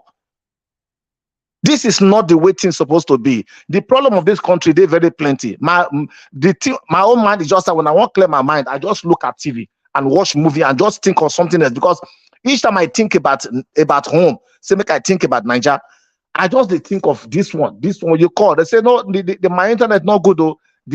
My current, I don't get current is 2 days now. We just they try to the other thing, nothing they work and people they die like that. This is not the way things supposed to be. This guy called Tinubu is only doing this for his own interest. But lastly, before I leave this phone, you see, the judiciary, they're not there under any pressure. They're not there under any pressure more than the civilian, more than the masses. They're not there under any pressure. The only people not there under pressure, where they look for, now be just the gang, those gangsters, where they for that Aso Rock. They know that they never win anything. They never won anything. My only thing is that the judiciary don't hear the message loud and clear. All eyes are on you. Do the right thing. Now the only thing they tell them. Do the right thing. When this thing break loose, even UN peacekeepers, the largest peacekeeping force where they go ever imagine, they go draw for ground, say plan to go do peacekeeping for Nigeria. They no go imagine them right now. You know what they talk? Angry and hungry people displaced in their 100 of million. Do you know what you are talking to? Over 200 million of people. Where they want to enter? Now West Africa feel contain them. People say big by population past the whole of West Africa. Where they want to enter? People go fear they go even overrun them, take their government for them. Do you know what they talk? Like better, we are just only 4.5 million. They make only that, and we already have plenty Nigerians for there already. More than 300,000 or 500,000 Nigerians there for that country. They are even no name as citizens because they don't nationalize. So you count them among the 4.5 million who we get when we do census. They count me. So in that case, my brother, if things no go, things I don't know whether they think or they say what they think. That is just the whole thing what they think about. When this thing begin to happen, people go begin to pray. Say why this thing ever happen. You know go stop. The reason why Nigeria civil problem no go solve. They say now they know say we don't get resources. Not only that, these foreigners also know the spot where these natural resources they know them. Who they sponsor Boko Haram so that people don't go into that place? Maybe they collect those Zamfara gold. They do them. Those are things. We know all these things. In Liberia, when the war starts, when they begin to supply arms, say, make them go fight, make them go fight. Those are the tell FS. The first thing when they tell them, say, capture Foya. If you don't know about Liberia, there's a district called Foya District. It's just like states. We use district there. There's a Foya District. Foya District is infested with diamond. So these people say, okay, we will supply you arm free, this rebel. Enter. Make sure you capture this northern part first, Foya District. As they capture that place, they begin to mine this gold, this diamond, and natural resources. And they're not going to allow me to finish because they are still getting more and more of those resources there. They know say we get resources many places. They cannot enter when there is an organized government. When organized government, they forget, they're not going to enter at all. So if Wahara enter war, like I tell one of my friends, I say I get my own definition for WARO, waive all rights. Nobody right during war. Anything you do, where you go fit do them, now be that. No right, no police, no law and order, nothing. They go enter and make sure that this war go on for years to come. The mineral resources for that for years to come. Now I be waiting they look for. And my prayer be say, make our leader just make something happen. If somebody needs to even buy, make this country good, make God do it very fast. And my prayer, make it do it very fast. And I pray say in the next upcoming days, before anything, something will happen. If God not allow that revolution to happen, I be say get a special thing when we don't design for things to change. And they wait for article to come from the US, from the California issue, because that thing when they cover there. So me, I know say plenty things they say make them not release them. I know. Because he know what he put there when he go that place. He know. Say what he submit. If now what they clear, when he go justify him, or even no go even add anything to article case, he go say, may they go do him, may they go take. But for him to they block him, spend money, send lawyer, transport, go US, go fight for case, go do like this. Something when they open that thing, maybe when I go surprise, say, you go see, say, for the nationality side, in right, say, in a Guinea person. Now there the whole place go catch smoke. See, what they change when time for something don't reach, you know go fit stop him. You go surprise it, they go concept for that place, say, he not be even Nigerian. He put on there, bam. Then you go now when I go say, oh, then you consider different thing. It is time for a change to take place. I will hold my hope peace yet for a while. I will come back on the platform again to come talk. Thank you very much, Oga Niger Watch. Wow. Dr. Ken, you finished work with your submission today, trust me. Wow. That's a deep analysis. And that is, for me, I agree with you 100%. I agree with you 100%. All these guys are trying to do. Yes, I also agree with you. Yes, the foreigners, they know where our natural resources, they know every point where they for our country. You know, this war with Tinubu one cause so the thing will escalate to the extent, say, if it will probably last for a very, very long time, it will destroy so many things for Nigeria. Lives were lost. Waiting one cause so. All because of greed. All because of greed. If you check the comment of Mr. Joseph Oji that I put on the screen, Tinubu just want war so he can suspend all court cases in the country after declaring emergency. That is what I call greed. If I can't be president, let the country destroy. For them to remove me, let the country destroy. That is what I'm seeing right now from his body language. Very sad. Yes, if anybody want to call in now, this is the best time to call in. Fortunately, a lot of people calling in. The time you were calling in, I can't pick your call because someone is talking. You know, this is the best time to call in. Thank you. Thank you, Madam Joy, for calling in. Good evening to you, Madam. Please talk to us. Hello. Hello, Madam. Good evening to you. Hello, everyone. Hello, well-meaning Nigerians, obedient nation, Niger Watch family, citizens, journalists, intellectuals, everyone. I greet everyone. Thank you, Madam. I'm honored to be in the midst of well-meaning people. You know, when you call the name Nigeria, it's not kind of it now makes me, I have this eerie feeling about calling the name Nigeria.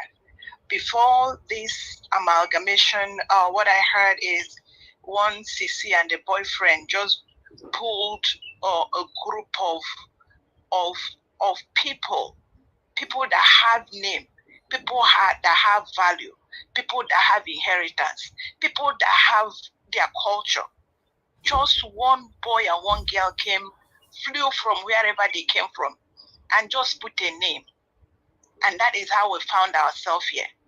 And one thing they said is, Mr. Niger Watch, please, I greet you. Welcome back. I'm not saying welcome. It's because of evil of the people that have made our people run away, move all over the world. And now you call UK your home. It is the people are doing you good. So we accept and we welcome you back to where you find comfort. Thank you. Until we get ourselves back, become who we were before all this shenanigans and wickedness started. So back to where I was saying, this Sisi and the boyfriend came and joined a people with their different values and culture together. And one clause they left was that by it started 1914. They say after 100 years, if this is not working, you guys can go your way. There was Nina said something. He said that Nigeria is in a state of, I think that's why they are saying that Nigeria is in a state of interregnum. I can't pronounce that word well. But when I looked at this dictionary, it said it's government suspended. That means and also the Quagmire military junta constitution that I suppose it expired when the army regime left power, which was specifically 1999. Let's take 1999. So there is no constitution. And I also bring the word I still hold on to today. CJN Chief Justice Arewala said, if the judiciary fails, which he failed the day he inaugurated an unconstitutional man and put whatever he put on him, whether he said he is the government or president. If the judiciary fails, there will certainly be no country called Nigeria. Now that brings me to the question. And also I bring another, there are bullet points that keep ringing in my head. The highest office of the land is the office of the citizen. Then we, the people, we voted a man we trusted, a man with character, a man that has shown himself, has proven himself. So Nigerians are not fools. So we had the people, let me go back to the word, the people are not fools. They knew what they needed. They voted the man and they stole it. They ran away with it. Now, looking at the amalgamation, which expired in, I think, 2000 and somebody correct me, 2014, and the quagmire that expired in that. The question is, what are we even doing here? So I ask, this question goes to, because I like to ask questions. This question goes to Oba of Benin. How do they call themselves? All the fathers of the land. What are you people keeping us? Where are we, by the way? So that means there is nothing holding us together. It is like a woman that went to live with the man. The man said he doesn't even know why the woman was there. The woman say, now you be my husband. He said, I don't know. So where are we right now? Looking at judiciary doesn't exist as far as all these things are. So where are we? I want us to begin to ask ourselves this question. This country doesn't exist because this man that is here and all the people, it's just shocking. It's shocking to see that there is a boldness of criminality. It is just a group of people, a group of criminals that gathered, and they were eating the money, and we all are looking at them. We are looking at them. These are the Rifatu that is now in the cabinet was the one in 2000. This is all the way. Since 2006, he announced the 5 axes of evil, including the 1999 group. So these are clear. It is very obvious that what we have is clear criminals. But nothing is holding us as a people from moving away. So who is really holding this string? I'm asking. Now, if they want to, who is able? Where does a Mahmoud come into this? Because there is no country. There is no country. So we should start thinking in another direction. Because look at this judiciary. They are supposed to call whatever they put together this thing. A very clear evidence. Mr. Peter Obi won overwhelmingly. There is a crime stinking all over the place. Criminality stinking all over the place. When I ask these elders, what are they even? Do we even have? Where are these people? So I think it is high time we begin to really call a spade, because right now, judiciary is. I think they have disappeared. They were supposed to call results since last week or last 2 weeks. So why are we waiting? What are we really waiting for? I think all I have is just questions. All I have is questions. There is no country. We just have we have allowed criminals to just surround us, and we are here looking helpless because there is no country. Where are you taking your people to? Oba of Benin, where are you taking your people to? Where all the people that they told us story that existed, kingdoms that existed. There is no country. Everybody save your people. Come up with ideas.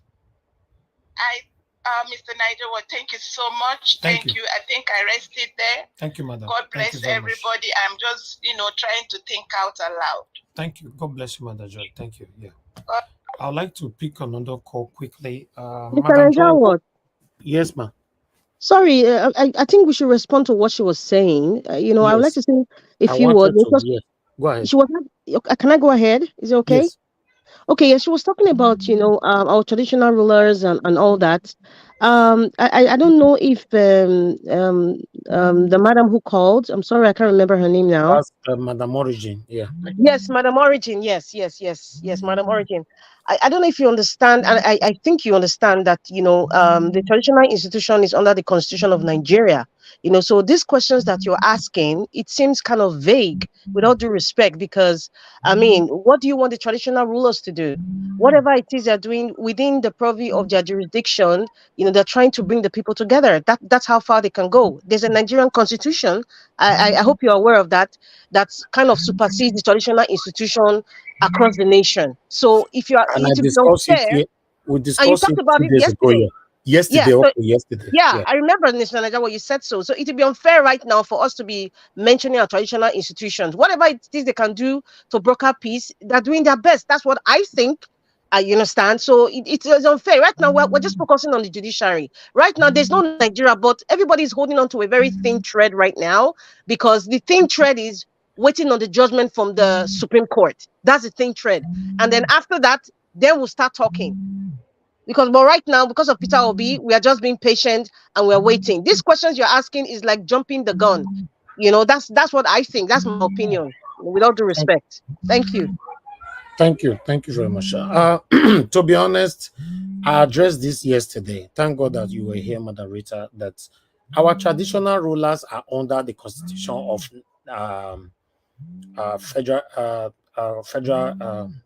Constitution of Federal Republic of Nigeria. So I don't know what they can really do, because the people that is putting us in this situation that we find ourselves right now is starting from the number 1 seat. So if our traditional rulers is not talking or addressing it, I don't think I can really blame them that much, but I don't also want them to talk against us. I said it before. Don't talk against our stand, what we are doing. If you don't want to talk in our favor, I don't have any problem with that, because after all, they don't have the power. You know, they don't have the power. I addressed this yesterday. Our traditional rulers don't have the power. Some people will not agree. They don't. State governor have power more than the traditional ruler in that particular state constitutionally. So we are talking about federal right here. So they don't have the power. For me, if they are not saying anything, I don't have issue, but they shouldn't talk against our stand as well. That's my stand. Thank you very much. I'd like to pick more calls, more people calling in. Love of God is my strength. Thank you very much, madam. Please talk to us. Love of God is my strength. Can you hear me?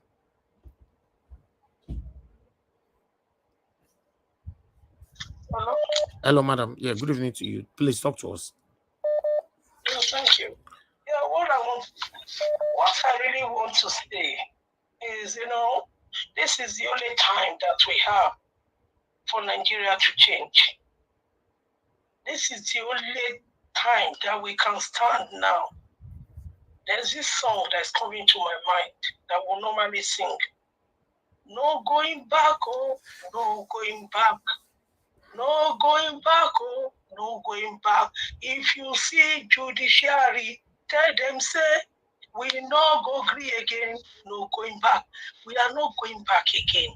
This is the only time we have.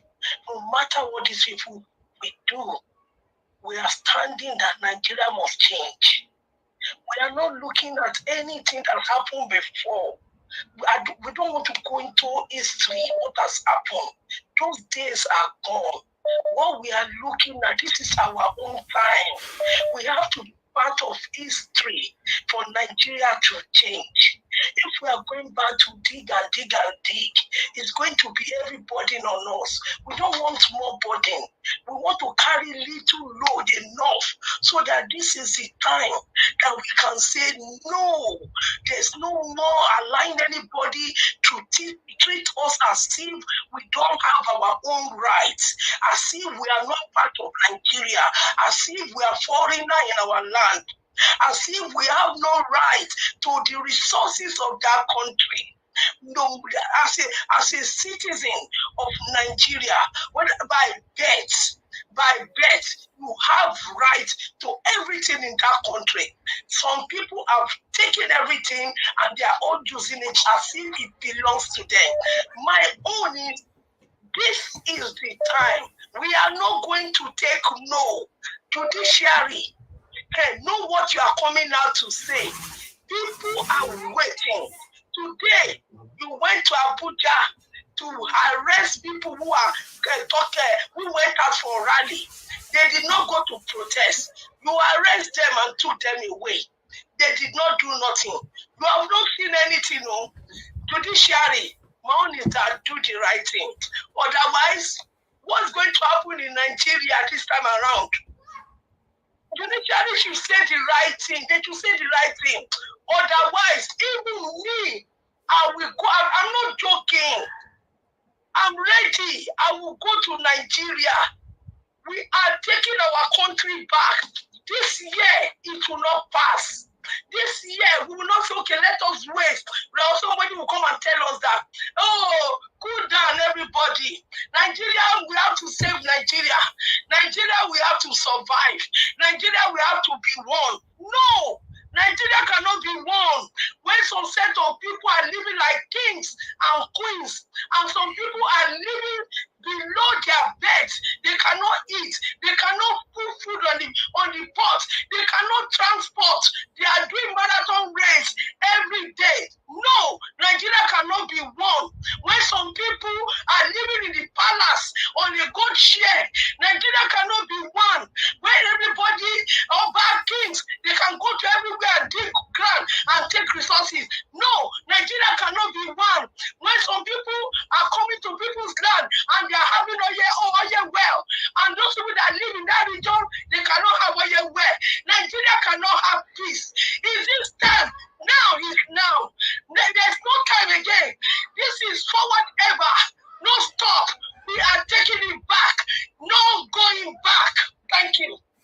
Thank you very much, madam. Wow, I can see that's deep. The situation is it's terrible, man. I don't really know what to say because it looks like everybody is just hypocrite in the country, to be honest. I don't know what to say. Hello, good evening to you. Thank you very much for calling in. Where are you calling from? Please off your TV, sir. Anybody that call in, off your TV. I can't continue to correct people on this. If you call into a live broadcast, you off where you are watching us from. Hello, I'm calling from Atlanta. Thank you very much, madam. Good evening to you. Your name, Good evening, please. sir. Yeah, my name is Agnes. Please talk to us. Go ahead. Okay, I'm really excited because I've been watching you guys and I've been looking for how I can connect. And you guys are really doing great things in this forum. And I'm really thankful to God. But I just want to share what Thank you so much. Last night I woke up because I was listening to you guys and I slept off. When I woke up this morning, and I had a verse of the scripture in Zechariah chapter 4. So I said, what is about this chapter? So I went and I started reading. I read down. And all that it says is that it's not by power, nor by might, but by my spirit. Or the whole situation in Nigeria is not by anyone's power, because we see that they have really strategized every way, take over everywhere. But I just want to encourage everyone that we should not lose hope, because God is on the throne. It's not going to be by our power, but God is going to dethrone this man. God is going to take over this battle. It's like God is sleeping. I know I belong to a group of people that are praying. In fact, in 5 o'clock now, we are starting prayer for Nigeria and West Africa, because that is what God has called us to do. And we cannot count prayer out from all this.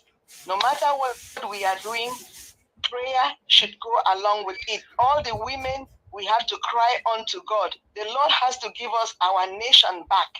And there's no power. We see that they have bought everywhere and everyone, but nobody has bought God, and nobody can buy God with any money. So it's only God that will intervene in this situation. And I'm seeing God intervening in this situation, whether the devil like it or not.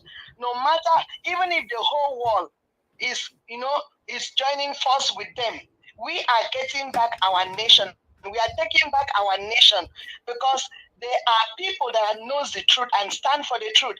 And God is with those one that are standing for the truth. And our mandate, the Lord is going to give us back our mandate, not by our power, but by the Spirit of God. So I will encourage all the women here, anybody that can fast and pray, anybody that keep on praying. Somebody was saying the other day when I was listening that we have been praying, no more prayer. No, whatever we want to do, we have to back everything up with prayer, because if you don't back up with prayer, we'll be fighting empty battle. And who is going to defend us? So with our prayer and with all what we are doing, God is working things out. The Lord is going to give us our land back. Thank you so much, sir. Thank you, madam. God bless you. Thank you. To me, I'm just upset. I'm not happy, because the whole situation sometimes is so frustrating, man. God, it's so frustrating. If you guys want to call in, this is the best time, because I'm going to go back to the panel again now. When somebody finish talking, I think come on before the people call. Yeah, go ahead, sir. Talk to us. Yeah, I beg. I know say good make we pray. But while you did prayer, make we also the add action. The reason why Nigeria did the way it did, because we only they make things, they give the spirit. Spirit get a work. We will get our work. For Bible, God even tells Joshua, say, I have given you the land already. Go and fight and take it. Now, what do you tell them? Not be spirit, now go take them from them. Not because people not just they die for the land of Canaan. As they were inside, everybody don't die for ground. No. It go tell you, say, I don't give you. When you see people that they motivated now to come and begin to show their concern, Now the spirit they move them. When you see people they talk about revolution now the spirit they move them. God now two ways now God they glorify. Make I just tell you that thing. Two ways. God go feed they glorify by destruction, and another one by salvation. There is a way God will perform salvation. Yeah, people go say God great. Oh, there is a way God will destroy people like the way he destroy the Egyptian. The people of Israel, they can't sing to the glory of God, say God great. So now the way God did. So we could not just put God from one place. If like say, look the Arab country, Spain where they see today, so look at it. You know the way they can't fight they fight before. Look all of their map, their what you call their flag. Do you know they can't fight? Do you know say in the early centuries, all that country was occupied by Muslims? I don't want to bring the religious thing here, but if you know say they fight, yet they are religious country, Christian, they are serving God. Look at the United States. Who know God? Not be there be our refuge. Wants to be Christian, the persecution, not where they run to. Waiting be there. They fight the British people. You know, say they come out. I don't want to stress more things, but the thing be say, make we ready after judiciary. After judiciary, don't talk. Rerun. You know, anytime I listen to one, I don't know where that thing comes from, from PDP or one thing, when they go to talk, like, it's in dialect. Maybe somebody go remember for the platform go say, no rerun. Or you talk about no rerun. So I don't know what I mean. The same thing as no rerun. Or I think it was during the campaign, during the APC time, where they talk. They go speak in Yoruba, say no rerun. So that is what we are. There is no reason to rerun with who? The person not qualified. The person will not qualify. Now want to rerun with the person will no say leg not touch ground. Will not get 25. You not get. I beg. Look, we don't want to make this thing. Make we just the way you go take purge. In those days, you go take purge and you go run all the good and bad thing for your stomach. Everything come aside. You start to put new food for your belly. Now the way Nigeria did many things don't corrupt, which grand that I don't know whether we need to go look for the spirit of Rollins, make it enter that country, make all those people. They are very few. Now few people they fight also. Moko fight them, bring them down. That country, once Peter will be enter that place, with the way they craft Nigeria constitution, they make Nigerian president, that presidency, the executive arm, that one, it be like saying monarch. The power they put, just take time to look the constitution. You go see what they ascribe to them, what they give them. They cut this one, give them, cut this one, president go do this one. Without the everything, I say, this person is strong past any other president in their own quarter. Yes, if Obi enter with the way things dey like this, the way the constitution dey, you go surprise. Everything will change. It not go take more time than they think. It will change. All these people they parade themselves up and down. We business so they inside J, they cool there or fold their legs. People they bring food, can't get them to eat beans. We're not done. People like Wike. See how they celebrate? Would they celebrate evil men and they celebrate people who are the enemies of the country? Would they give them horse to ride? Why we? They walk with our foot for ground. Is this not a curse? Look, this country needs overhauling. This country needs military spirits to enter everybody. What do they talk? People go protest, say they arrest them. How many of them? Make them come out in their number. Only 2 million enter Abuja. You go know whether who want to arrest them. The person go just see the crowd. When you see the crowd alone, you go begin run. Not be say they whole gun. You go just see them, you go begin run. Because when you see crowd, they come without number. Like see. They are coming like that towards the mansion or towards the executive palace there in Aso Rock. Everybody go run, come aside. If Nigeria never start, they never ready, the whole of Lagos and the whole of Abuja, make everybody drive their car, enter road, pack their lorry car, leave the car, come out. The whole road block. Make we see how people go take mobilize, carry their armor, take pass, come fight, come shoot people. Make them see how people look. This country never look. I know the thing they reach somewhere. The thing is climbing somewhere gradually. Just they allow the thing. The hotter the soup, now the more they quick say one done now. The thing they go small. Would they wait for people day? Where they say their head not correct. They wait for the judiciary announcement. May they yes say they can't make fun. Now you go yes say one person go start one thing. As it start time, you go see and say don't duplicate itself. For the next side, you don't duplicate. Before you go know it, people they say they go side. Do you say the medicine they feel the pain? They not get family. They not get family where they feel the pain. Military boys. Most of our military boys, they be young people, make I tell you. Some of us know that we get friends. There be young guys with the day for this military. You think that they're not they see what they happen, they not get internet phone. Then they see they don't appoint Wiki. Some other go say, "Child, this Wiki again now. Wow, Wiki will be say they know what they see say this other person what they put for them. They know everything they happen. So the day they wait say they don't want to start mutiny. Now heavy crime for their side. So they wait. The day they go here say smoke don't they come outside. Now they go become the fire under the smoke, and they go become this thing they come now small as it go come. Those who say they don't buy private jets, they go surprise. People know where everybody exit point day. Okay, Niger. Everybody they know where their exit. Who not know what you know? Your wife not know what you know. You think now you know what you know. Somebody know what you think now you know, and that person that go fit betray you. That person that go. People know where you did. If you did London, they know where your house did. If you did Canada, they know where you did. Yeah. If you buy somebody, then they carry you go find this call to make you know that one. Once you be citizen here, you buy somebody here. They want to know why you buy them. And if you did wrong, they will put you for jail. Now some years, maybe 4 years, 3 years, you don't come outside. You don't come live your normal life. But that person, he don't stop to kill, to destroy destiny for onward. So maybe they do what they do. People they angry. Never ever play with a convinced man that is so angry about you. Wrong. Anybody who is a convinced man and is so angry at you is deadly, can do any kind of thing. Because he see you is convinced, saying now you be the stopper of his destiny. Yes. Will they come? Will they wait for them? If you can't come, we'll go send what they go take, do what you want to for them already. Okay, Niger. Sorry, I beg you. Sometimes the thing they make us they provoke. Thank you, Sam. Thank you. I understand how you're feeling. Let me pick some calls because a lot of people are calling in at the same time. Please, guys, press on the like button. Help us to share. Press on the like button. Help us to share. Hello, good evening to you. Your name and where you calling us from? Hello. Hello, sir. Yeah, good evening to you. Where you calling us from? Good evening. I'm calling from Benin. Wonderful. Your name, sir? Emmanuel Simon. Oh, thank you, Mr. Emmanuel. Go ahead, talk to us. So, I want to just say something about the issue of Tinubu. I know before Goodluck left power, there's issue that even myself and my close friend, a Yoruba guy, that we have. Because I told him that there is no need of supporting Buhari.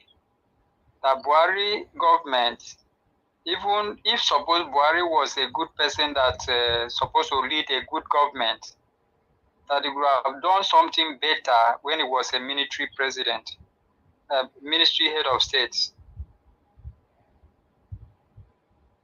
That if he say want to support Buhari, Buhari is going to make Nigeria go back to worse than Goodluck. That guy argued with me. Your network, sir. Buhari will make corruption to leave Nigeria and all that. Though the real Buhari died anyway, but to say the fact, the real Buhari did not have anything. Your network is breaking. On it to make that improve. Yeah, that is okay. The problem. Even for me to come online before, it was a difficult thing. Yeah, I understand. The network is still part of the things that we're talking about. Everything is not working in Nigeria. Fortunately, see somebody that is trying to say something that his network is not even allowing him, to say something and all that. So it's very, very pathetic. Thank you very much, my people. Let me pick another call quickly. Thank you very much, Mother Christy. Thanks for calling in. Please talk to us. Can you hear me, madam? Hello. Yes. Good evening to you, madam. Please talk to us. Thank you very much. Good afternoon. Off your system, madam. Off where you are watching me from. Off it. Okay, I've done that. Go ahead. Okay, well done. I appreciate. God will continue to strengthen you, strengthen panelists and everybody. Amen. God Thank you. is there for us. Yes. So, maybe I don't know what what I need to say, but I just got tuned on the TV, and I said I should say something concerning what is on ground now. Okay, go ahead. Concerning the 1 million march. They say it's not a protest. They say it's whatever. My take on it is just the fact that whatever has happened, we should not lose hope. Whatever has happened, we should not, that shouldn't allow us to begin to think negative. The people we are dealing with, the guy and occupying that seat, he's not an ordinary person, in the sense that he it takes, when a thief wants to get something, he has already known, he has sat down to strategize and know the weak point and the strength of whatever he wants to do. And that's what is capitalizing on Nigerians' weak point that he thought is still there.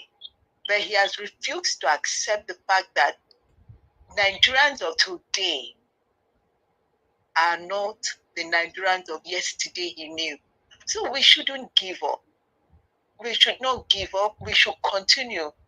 At this stage we are, we are just going to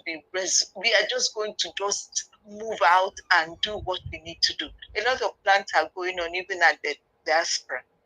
A lot of things are going on. People are coming out to say, in fact, to summarize it, we are waiting for the judiciary.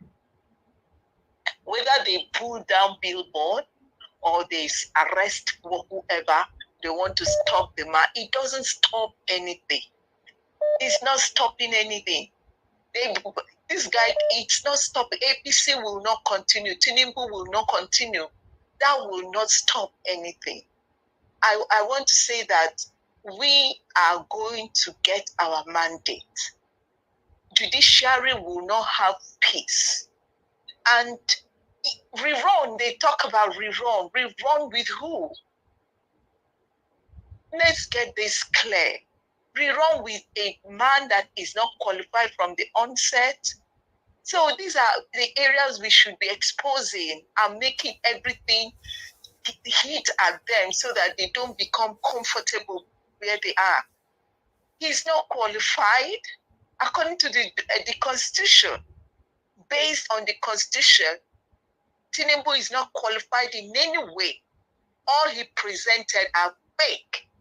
He snatched the ballot, he snatched the ticket, and he thinks he is going to be comfortable on that seat.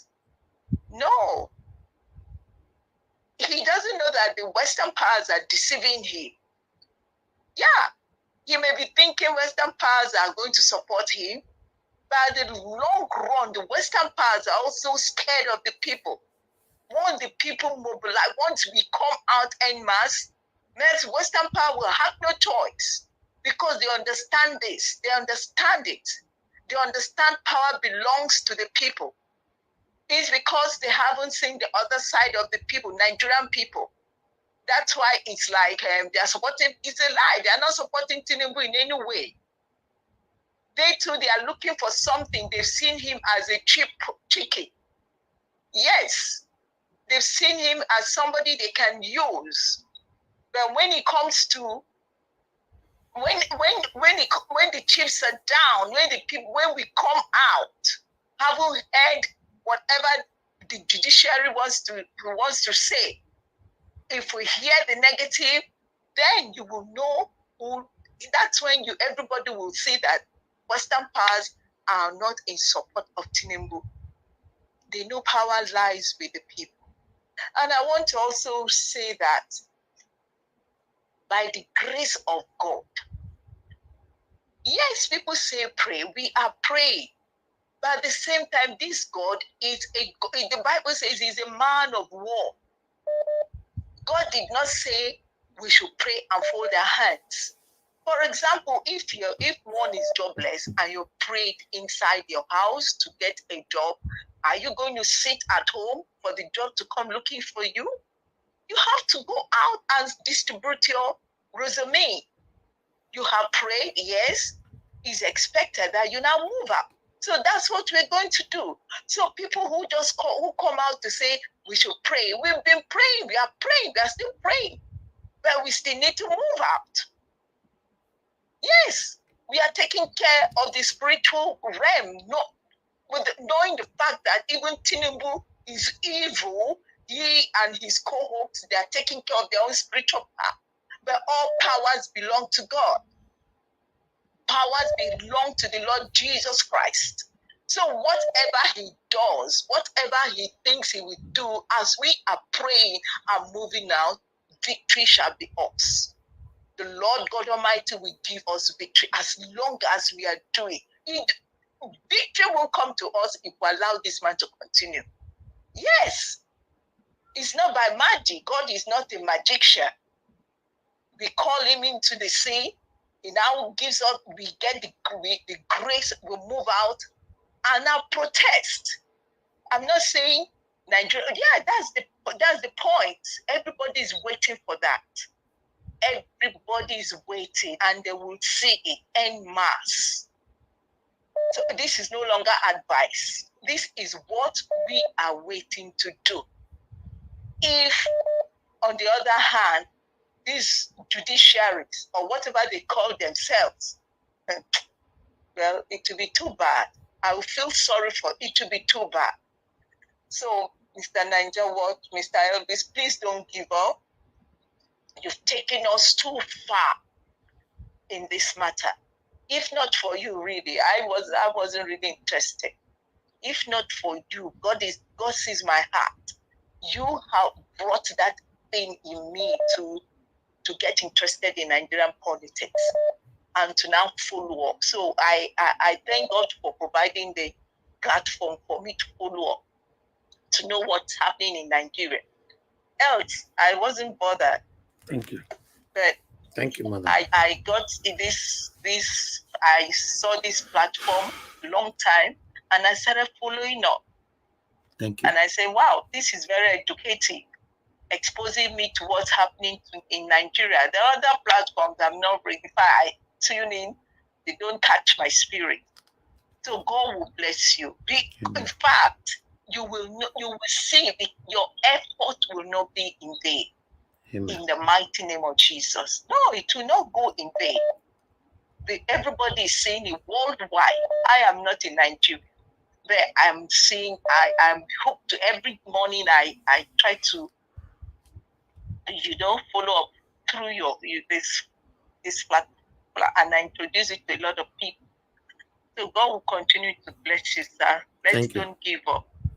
This is the time we should call for more grace to ginger our spirit and face it. Thank you very much. God bless you, madam. Thank you very much for your kind words. Thank you. Yeah. All right. Mr. Chris, thanks for calling in. Good evening to you, sir. Please talk to us. Good evening, Mr. Nanjawaj. Good evening, everybody in the panel. My name is Chris. I'm calling from Dublin. Can you hear me? Yes, I can hear you, sir. Go ahead. Good evening, sir. Good evening, Mr. Nanjawaj. Once again. Good evening, everybody in the panel. Thank you for picking my call. I'm very grateful for that. Just want to try and make this short. You see, the activities of the northern oligarchs, the imams, the emirs, the Abdul Salamis, and all of them is a constant reminder of the forces that are actually against the emergence of His Excellency Peter Obi to become the president of Nigeria, because their style of leadership is a style where they keep some people perpetually poor, downtrodden, uneducated, and the few that is remaining, they just lord over the other people. So that is exactly why they would want somebody like Peter Obi, who is coming to liberate everybody from mounting the throne of leadership. Is it not surprising that with all the atrocities that have been going on in this country, every sectional war, every tribal war, this set of people, they've not been involved the way they are involved in ensuring that nothing happens in Niger Republic, because they see the people in Niger more than as their brother, more than the people in the rest part of the country. You can imagine everything going on in the southeast, everywhere in the country. These people, they've kept quiet. They refuse to say anything, but yet they preach one Nigeria. They believe the kind of one Nigeria they believe in is the one Nigeria that works for only a section of the country. And this is what a lot of people have been saying. This is where I would like to quote Tony Africa, although his mentors might be crude. But then he has been making this sense. Just imagine everything going on in this country. These people, the only thing they can do, the best they can do is to negotiate with terrorists, is to find a soft landing ground for terrorists. But they would never think about the other Nigerians that are being affected by the activities of this group. But now it's Niger Republic. Everybody is running up and down, running heter-skelter. Whereas we have a stolen mandate. We have an election that was conducted that was below par by any standard. Even by the standards of the devil, that election was still below par. These people, they all kept quiet. The educated, the white-bearded professor that was audacious enough to call the supporters of Peter Obi fascist. And yet he's keeping quiet and see everything that's going on. They can't see anything. But now something that's directly affecting them, nobody is prompting them. They are all doing what they were supposed to do, exactly the same thing they did when the issue of the Fulani terrorists came back. They go to the bushes and take pictures with these people. They want amicable resolution. But if it comes to the Southeast, they leave everything for Peter Obi. They call the politicians in the Southeast. They want to tie these people to Peter Obi. They want him to bring these people to order. But if it comes to issues in the North, they make it a national problem. This is what I've been saying. And it staggers my imagination to see some people from the Southeast also towing this line. Is that reasonable? How come? Why can't we make the problem in the Southeast a national problem, like the way we make the problem in every other part of the country? You can imagine the problem in Niger Republic. We are taking it as a national problem. All the big names, they are all running to Niger Republic. How many of them came to the Southeast when there was problem there? So the point is this. The people that are doing these things, these are the people that are actually against the emergence of His Excellency Peter Gregory. And no matter what they do, this man has been divinely placed in that position to separate Nigerians from the shackles of poverty, from the shackles of bad governance. Nobody can stop him. All the indices are there. He's going to reclaim this, even if he stands alone, he's going to reclaim this mandate. But thank God, we have a lot of Nigerians, well-meaning Nigerians, everybody standing by him. And I'm very sure when the dust settles, we will all look back and laugh. And we'll remember the heroes of this fight. And when the reckoning is being done, when names are being mentioned, I'm very sure, Mr. Niger Wash, your name will be mentioned. Your name will be mentioned and you will forever be remembered for keeping this hope alive. Your station is not just only for enlightenment. Your station is antidepressant. Anytime somebody is depressed, all you need to do is just to wait till your program picks up. And after listening, you pick up the pieces again and continue from there. I just want to say thank you very much for all you do. May God continue to bless you and everybody in the panel. Together, we must succeed. Thank you very much for the opportunity to contribute. Thank you, sir. Thank you very much for your kind words. Thank you, sir. Thank you. All right. Gingerbread man, thank you very much. Okay, lost you there. Hello, can you hear me? Hello, Gingerbread man, can you hear me? Oh, Mr. Niger. Yeah, good evening to you, sir. Please talk to us. Thank you. Good evening. I greet you. God bless you. Happy Sunday. We can't hear you anymore. Your network, sir. Gingerbread man, you're not talking. You are on hold. You put me on hold. I'm sorry. I have to pick someone else's call. I'm sorry. Hello. Thank you very much, sir, for calling in. Good evening to you. Please talk to us, sir. Hello. Good evening, Mr. Niger Watch and the entire panel. I greet you all. Honestly, I am hot the way you are hot, but I just have a few things to say. First and foremost, I will start with the panel, the justices. And I want you to know that you should not give hope. They may surprise us. They may surprise us. I use the word may. Now, the Niger something, if we look at it properly, we see that this is the handwork of God. He's exposing motives. P2B is not an ordinary person. God is fighting for him. Whether we agree or not, God is fighting for him. The Agbado that is the president today, do you know whether he's a human being or whether he's the devil himself? We don't know whether he's a man or a woman. We don't know anything about his past. Who is Agbado? So if you see what is going on here, there's a lot of spiritual undertone to it. Then I want to add one thing. The lady was talking about the Obas there.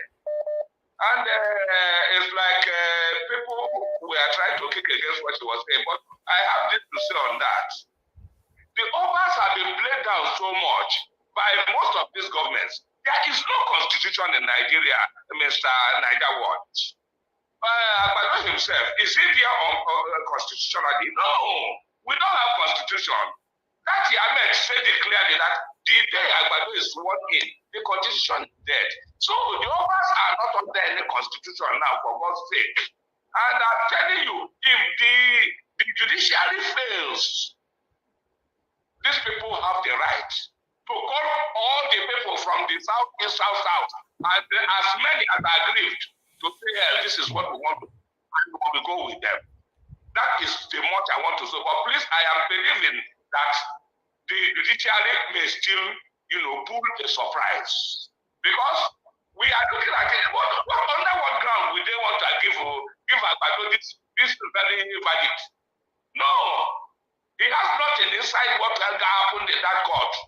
They have nothing at all practically. So there's nobody who will come out here to claim that Agbado want anything, not to talk of any rerun. All they need to do, they are afraid of him, but you will be surprised. They may get to a place where they get to. They will announce that thing and probably run away to somewhere. We are watching. Like that watch, please don't get offended. God is with us. Those who will, when the fight, if it becomes fight, when the fight will start, you will watch and see. It's like when I told you that people were saying Northerners are not. How many Northerners have come to your panel in recent times? Just watch and see. Something is about to happen. Nigeria, this time is a historic time. Nobody can change it. God is working. Whether we like it or not, the devil cannot win this battle. Witches and wizards cannot win this battle. Agbado cannot win this battle. That's what I will tell you. May God bless you. And keep you. And keep your head up straight. There's nothing is missing. God bless all of you. God bless you, sir. Thank you. Thank you. Hello, Gingerbread Man, you're calling back again. Please talk to us. I greet you. Can you hear me, sir? Yeah, I can hear you now. Go ahead, sir. Yes, I have one recommendation. Well done. God bless you. I thank everybody. I greet all the panelists. All protocol duly observed. The recommendation I get right now is a very, very rugged recommendation. If you want Nigeria want the judiciary to render the judgment within the next 48 hours, make them find Mahmoud Yakubu and Festus Okoye, use them as an example, give them brutality execution. Once you start that, judiciary will release judgment immediately. That is my recommendation. All right. That the whole other people will understand what is about to come to Nigeria. All right, thank you. You are inciting violence. We don't do that on this channel, unfortunately. Thank you. Thank you, sir. Please, I understand everybody's angry right now. We don't incite violence on this channel. We don't do that here. I'm not in support of you going to beat anybody. If you want to beat anybody, decide that in your house, and you can do what you like to do, but not from this channel. As you all know, Nigeria Watch is a big platform, so I will not use it to entertain any kind of violence. Thank you, my people. I appreciate you all. Let me come back to the panel again. I think I've given a lot of time for callers. Let me come to the panel. Thank you, everybody, for all your wonderful submission. May God bless you all. For those of you that are just joining us right now, I appreciate you all. Thank you. I can see Pro TPS Club. Thank you. God bless you all, my people. Lily, Amonga. Thank you. Chris Dublin, Destiny Biosa. Thank you. Many, many more right there. All right. I would like to, I can see Mother of All as well with us. Thank you very much, Mommy. God bless you. Emeka Ogo Best. I think you're joining us from Nigeria, right? Emeka will Hello. go best. Are you there? Yes, I'm here. Thank you. Are you joining us from Hello. Nigeria? Yes, I'm in Ghana. Oh, Ghana. Okay, talk to us. Go ahead. Please, my name is Emeka Ugobest once again. I'm the one talking to you as Ugobest and a super chat. Oh, okay. Yeah. Thank you, But sir. God bless what you. is going on in my country? So, what's up? I want to render my own contribution and also my own topic here. What Go is ahead. going on in Nigeria is not good for me. So I want to speak. So, my dear, Nigeria, as you want to do for a run, let them share the money. This 400 billion, the whole Nigeria can get some things about it before they make any move about a run. Because this money they do for a run can give our youth enough things to do. Okay. And about another part of it. All right. Thank you, Emeka. I'll go I best. Thank want you very much. Okay, go ahead. Please be quick. Our country to remove Mahmoud. This so-called Mahmoud, in terms of rerun, there will be no need of Mahmoud. Well, for me, I don't need anything rerun for Nigeria because of in terms of using of money, 400 billion. In terms of 400 billion, let's plant a real winner to host of Nigeria. Thank you. God bless you, sir. Emeka will go best. God bless you. Thanks for joining us all the way from Ghana. I appreciate you, sir. Thank you. All right. I have one caller right here, Madam Amami. Please, guys, let me pick this call. I thought I wanted to come to the panel. Just give me another few minutes to come back to you. Thank you very much, Madam Amami. Good evening to you, man. Talk to us. Good evening, my brother.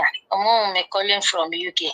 Well done, and thank you so much for giving us a platform where we can lend our voices. Yeah, I greet all panelists and everyone in the comment section. Everyone, I say good evening, good afternoon, good morning. Yeah. First, I am concerned about those people that said they were out today for the rally, and some of them were taken away. Is there anybody, I mean a body as in all the civil society who have the capacity that when such things happen to go and bail those people? Because we don't know the people they took, and I don't want anything that will kill the moral of the obedience. Is there anybody or in society that can come to their aid and take them out wherever they have taken them to? I don't know. That is one. Well, please, Mr. Elvis, take it upon you on our behalf and please find out. Because I don't want anything that will kill, when such things start happening, it will kill their moral, all this obedience going out. Now, the reason why they were able to do that was because maybe a few people, county people, just went out. We are talking of millions of obedience. If like 2 or 3 million or 5 million of us come out at the same time, I'm sure those policemen would even drop their gun and run away. They won't be able to face us. We are talking of multitude now. We should be getting ourselves ready. Multitude, not 100 people, 2,000 people. No, we are talking of millions. This is the only way we can, get that country back. That is one. Secondly, I want to talk about the Niger intervention by Tinubu. In fact, we all Nigerians have to come together and realize that the common enemy we have are the Fulanis. Honestly, good night, please. I am saying it. It is these people that we have as our common enemy. They have taken over Hausa land. See the sorrow and pain in Plateau, in Benue, and this other Kaduna. See, look at what El-Rufai caused in Kaduna. See how the pain and sorrow, how they were buying people. Even up till now, they have not stopped. If it is not the northern part, this Nigeria, this thing that is affected, 7 borders, they won't bother.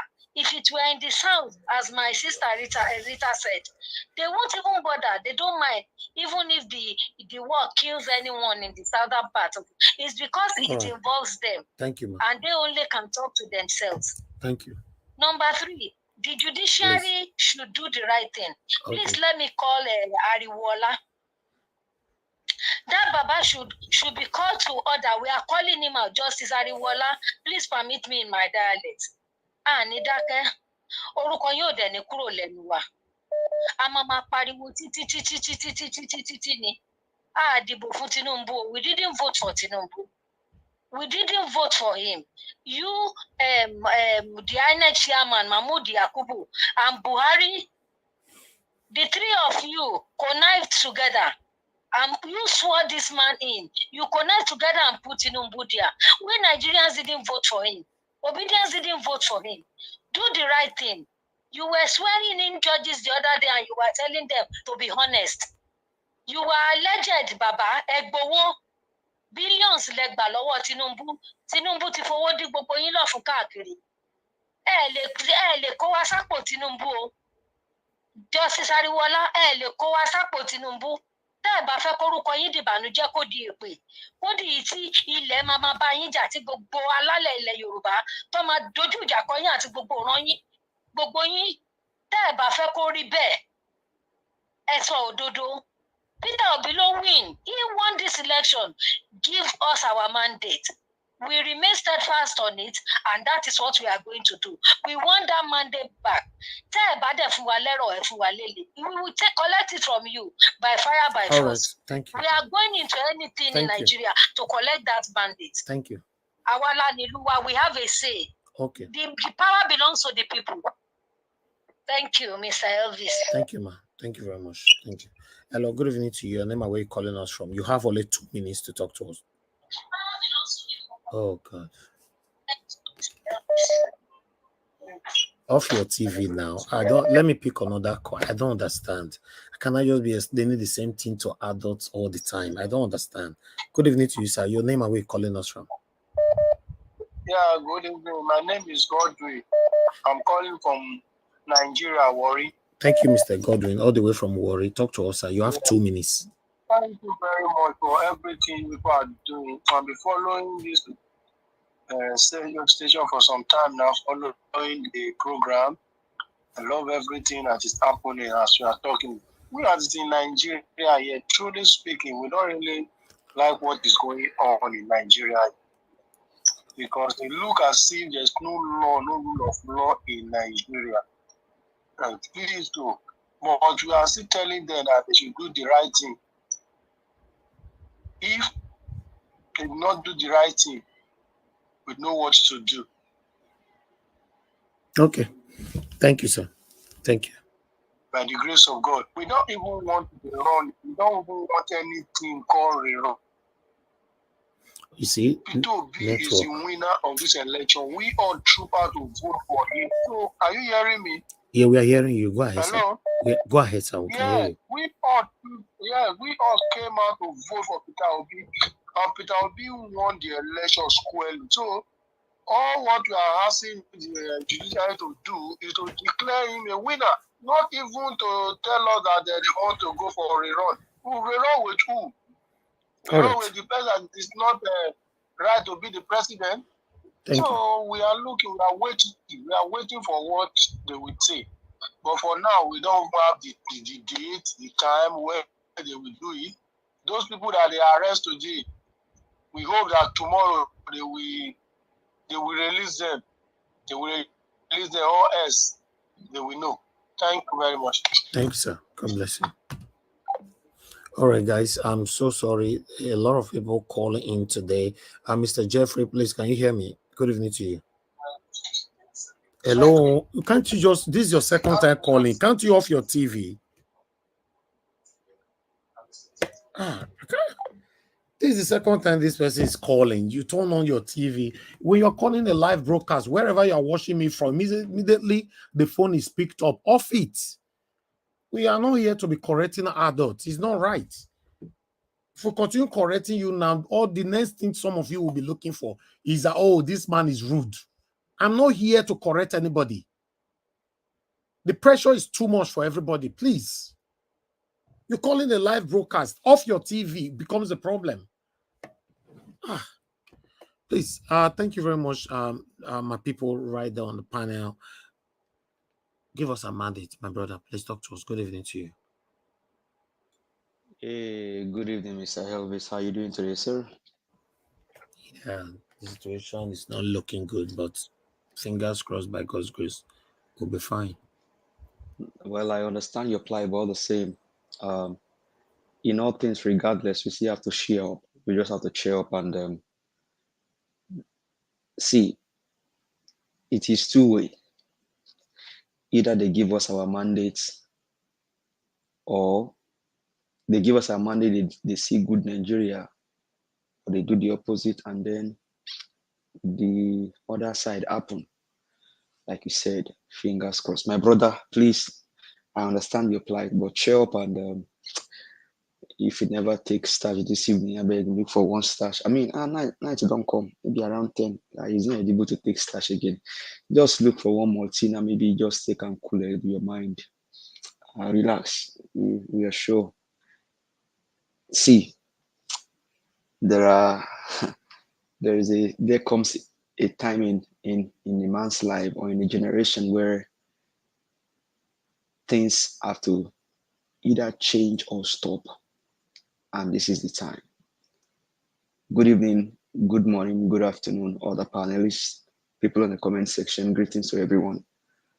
Mommy Diaspora, we greet you, and every other lady in the comment section, we greet everyone. Thank you for always coming to do this. Madam Irene Finest, Madam Bella Naomi, Madam Patricia, greetings to everyone. And the strong lady in the house, Madam Rita Adams, greetings to you and to everyone. Well, I mean, we cannot deny the fact that these guys, they kept this whole thing for long and we're just all waiting to see how this is going to go down. The last caller from, I think, from Nigeria just said something.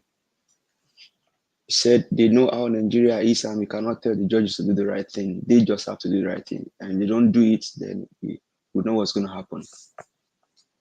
One thing is, regardless of how we say it, people are fed up.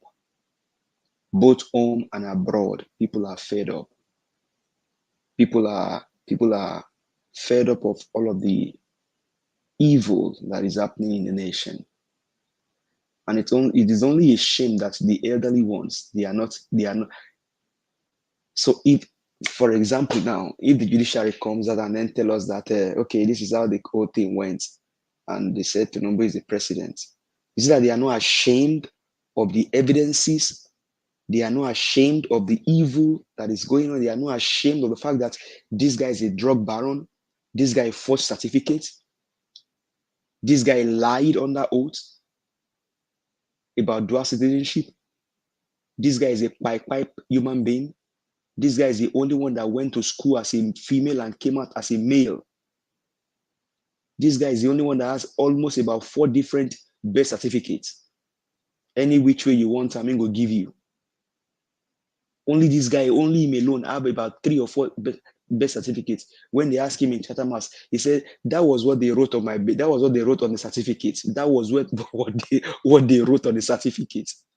Maybe 1970 something, I don't even know, but that was what they wrote on the certificate. What an arrant nonsense. And the Chief Justice is going to swear this kind of person in as a president. That means the Chief Justice himself lacks character. Ariwola lacks character. He lacks integrity. He lacks empathy. He lacks compassion. He lacks love. He lacks care. Ariwola lacks everything that you can think about in a human being, because on the ordinary, he should not have sworn in Tinubu as a president. Ariwola shouldn't have sworn in Tinubu. And Daddy told him, Daddy looked at the camera when he was talking with Shehu. He said, she's CJN, your lordship, do not swear in Tinubu, because if you do, you have only helped to destroy the constitution of Nigeria, even though we don't have one that is concrete before. And the one that we are managing, Ariwola, was the one that destroyed the constitution. I'm from Southwest, maybe even from the same state that Ariwola came from. I'm from your state, and I believe that's where he come from too. What a sadness, what a pain, what an evil that this kind of humanity this kind of human being can cause people because of your belly, because of your own selfish interest, because of what you're going to benefit for a little while, and because of his own character and his own wickedness. Most of us have been termed as people that just support evil, even though we don't support evil. We stand for what is right. I stand for what is right. Mr. Peter Gregory Obi is my own president. I was fortunate to ask him a question during an interview when he came to the United States of America. I've listened to him speak, I've heard him speak, and I continue to hear him speak. How many quotes have you heard from Tinubu? How many quotes have you heard from Tinubu? Peter Obi said, you cannot come into the house through the window and start cleaning the house. Peter Obi, that's one quote. Peter Obi said, if you must be addressed as His Excellency, the means by which you get there must be excellent. That's another quote. Peter Obi said, for us to revive Nigeria, we must change from consumption to production. That's another quote. How many quotes can you say to Tinubu? He cannot, because he lacks the thing. He doesn't have it. He's not upstairs. Peter Obi is the only man that governed a state for 8 years, and that state cannot owe him a bottle of water. Peter Obi is the only man that governed a state for 8 years without collecting pension. Peter Obi is the only man that governed a state for 8 years. He will always tell you, go and verify. What can this evil baron, this drug baron and evil men do? What can they say? Can they say, go and verify? So Ariwola was the one that helped to destroy the constitution that we are managing, that we're going to salvage when Peter Obi got there. And Mahmoud Yakub also helped them. He hated and abated. So if you're on this platform and think that most of the Yoruba supported Tinubu, no, we do not. A lot of Yoruba did not support Tinubu. And we are calling him out, and we are saying this evil have to stop, and stop now. Ariwola, you have only helped to destroy the constitution of Nigeria. And that's Baba Ahmed warned you not to carry out this evil. You can still salvage your name. You can still salvage your integrity if you have one. You can still salvage your family name. They call you Ariwola. We keep telling you, Ariwola means the shout of honor, the shout, maybe some to say, the shout of wealth. But if you don't want that name to become the shout of sorrow and pain, do the right thing for Nigeria. If you're listening to me tonight, Ariwola, I am on Niger Watch platform. I am from Southwest, particularly Oyo State. Maybe that's where you also come from or hail from. And I'm telling you that one of the Yoruba people, one of the Yoruba person, like Dele Farotimi, I'm on this platform and I'm telling you, you have to stop your nonsense that you are doing. The right thing has to be done for Nigeria. And the cry for making Judiciary do the right thing is because we don't want Nigeria to go down in ashes. We do not want Nigeria to go down in ashes. So that's why we are telling you. Then go say, make a deaf man for a year. That's why they talk about in Peking year. You have done your shenanigan enough. You have done your nonsense enough. Do the right thing for Nigeria. This wickedness is enough.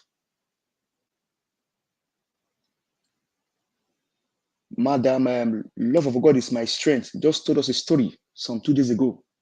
How a man went to meet somebody and said, please give me food now. That one say every time you come and tell me to give you food, give me food. The man said, please, I never eat. I need food. The man said, I cannot give you. The one I gave you last time, you have not paid. Only for that man to go and lay down somewhere. And somebody said, what is he asking for? They said he's asking for, go and call him. By the time they get it, the man is already quiet. People are now being quiet because of hunger. They cannot afford to even buy bread. Bread used to be the cheapest thing before in Nigeria. Now some people cannot even afford bread. So whether you live in abroad or you live, if you like, live in the best part of the world. In as much as you're a Nigerian, this renewed shaggy, if they affect you, they affect me. And so that's why we all, whether you believe it, we have to fight to take our nation back. We need to fight. You fight whether by prayer, you fight whether by any which way we have to fight. Some go there, they pray. Some go back to feed you. My people, look on hear very well. Some go there, they pray. Some will go back to field. And so all of you will be army, will be soldier, will be police. You know, so your barracks no good. People come outside, come protest, you arrest them because of a drug baron. Well, it is only a pity for you. Because down the line, your children they're going to pay almost 100,000 naira school fee. Tell me how you want to get them. You go collect bribe, baby. Continue. If you're a uniform man, this is where you need to align behind the people and say, we need to fight and activate Sri Lanka. Operation Sri Lanka. We cannot take this nonsense again. How can a just man, someone like Peter Obi, you comparing Peter Obi with a drug baron? No. Peter Obi has shown us that you can play politics in Nigeria and not be dirty. My people, we need to arise and take our nation back. This evil should not go down this way. Enough is enough. And you know, about me. And you tell Lobuti. And you jaso. And you mojo ralari. And you ask Lika. Ade Kodire. Gbogbo ẹ̀yin Abubakar of Lagos. Ẹ jẹ́ ẹ̀yà yín brain. Tinubu ti ta seaport yín lẹ́kọ̀ọ́, ó ti tà á dànù fáwọn China. Ìyẹn ni wọ́n ń tẹ̀lé pé bàbá wo ni bàbá Tinubu kì í ṣe bàbá agbèrò ní drug baron ẹni tó ń fa agbèrò ní. Ṣé ìyẹn ni wọ́n ló ń tẹ̀lé ní Tinubu èèyàn ní Tinubu ló ń ba Nàìjíríà jẹ́. Èèyàn Tinubu ló sọ Èkó níbi bí kò ṣe dì. Èkó ń sin gbogbo ọ̀nà òṣèré rìn mọ́. Ẹni Tinubu kọ́ Olúwọlé. Ṣé bí ìran Yorùbá dáa fún nǹkan àmọ́ wá sí nǹkan tó dáa. Ó ṣe wá jẹ́ pé ẹni tó ń fa gbòòrò tó ń fa gbó là máa ń sọ pé òun ni kó jẹ president. Ẹ̀yin wo Peter Obi náà, ẹ̀yin náà wo Peter Obi. Ọpọlọ wà, ó lọ́pọlọ, ó ní ẹran ọ̀fẹ́ lára, ọmọlúwàbí ni. Ẹ wá fi èèyàn gidi lẹ̀, ẹ lọ ń tò sẹ́yìn ẹni ibu ẹni ìkà. Nígbà tí wọ́n ń dìbò, over 88 people ni wọ́n pàdánù. Ọmọ 19 years old kan parẹ́ ní Plateau Jos nítorí election yìí. Tinubu ò sọ pé kò sọ fún àwọn ẹbí àwọn tí wọ́n pa pé ẹ máa pẹ̀lẹ́ ń bẹ̀ yẹn o. Tọrọ mọ tán ṣe bá rẹ tó fi kan gún lójú. Yorùbá ọmọ káàárọ̀ oòjíire A lè wà báyìí kí ìlú wa kó máa bàjẹ́. A lépo, a ní gold, a ní ohun gbogbo tó ta lè fi tún ìlú wa ṣe. Ṣùgbọ́n àwọn olè, àwọn jẹgúdújẹrá bíi Tinubu, bíi Rẹ̀mí, bíi Ṣèyí, bíi Ariwoọlá, àwọn náà ń bàlú wa jẹ́. Ẹ jẹ́ ká tò sẹ́yìn ara wa, ẹ jẹ́ ká bára wa sọ̀rọ̀. Ẹ jẹ́ ká pe ẹ jẹ́ ká pe ẹ̀dọ̀ ọdún wa, ká bára wa sòótọ́ ọ̀rọ̀. A lè máa bá báyìí lọ. Ìyà ń jí àwọn aráàlú. Kò sómi, kò síná, kò sówó. Búrẹ́dì ò ṣe é rà lọ́jà mọ́, gàrí ò ṣe é rà. Ṣé bá ṣe máa bá lọ nìí? Ọ̀pọ̀lọpọ̀ wa tá à ń gbé Amẹ́ríkà bẹ́ẹ̀ tó ń gbé ní UK, owó tó bá fi ránṣẹ́ sílé ńsìn kò tó àwọn ẹbí ẹ̀gbọ́n náà. Àwa la fẹ́ tò sẹ́yìn Tinubu. Ẹni tó ń fa gbòòrò tó ń fa gbó. Ẹni tó parọ́ pé òun ọmọ 71 years old, ọmọ títí ẹ̀ tó dẹ̀ bí 65 years old ni. Òun nìkan lọ sí Chicago gẹ́gẹ́ bí obìnrin, ó parí gẹ́gẹ́ bí ọkùnrin. Ọmọ Yorùbá káàárọ̀ oòjíire. Ẹ jẹ́ ká bára wa sòótọ́ ọ̀rọ̀. Ẹ jẹ́ ká bára wa sòótọ́ ọ̀rọ̀. Ìtìjú yìí pọ̀. Ìbàjẹ́ ìwọ̀sí tí Tinubu tó fi kan Yorùbá ó pọ̀. Òun ló ń lọ ń ta yẹn. Àwọn ará wa nílẹ̀ Ìgbò, àwọn Haúsá, wọn ò níyì fún wa mọ́. Wọ́n sọ pé Yorùbá, àwọn Yorùbá wo ni? Ṣé bí Tinubu ṣe bọ́mọ wọn ni? Ẹni tó ń fa gbòòrò tó ń fa gbó, òun náà fi jẹ president. Ṣé nǹkan tí wọ́n fẹ́ kọ́ mọ Yorùbá ti tiẹ̀ sí nìyẹn? Thank you. Please, Nigerians, this is not and should not be allowed to go down like this in history. It is now or never. Whether you live abroad or you live in Nigeria, please, we must arise. We must arise. These evil men should not be allowed to run our nation. They should not be allowed. We have intelligent people all over the world. One of them is Mr. Elvis with this great platform. I mean, you have Mr. Peter Obi, you have Obi Ezekwesili, you have Dele Farotimi, and many, many bright minds all over the places. Madam Rita, Omoye's corner.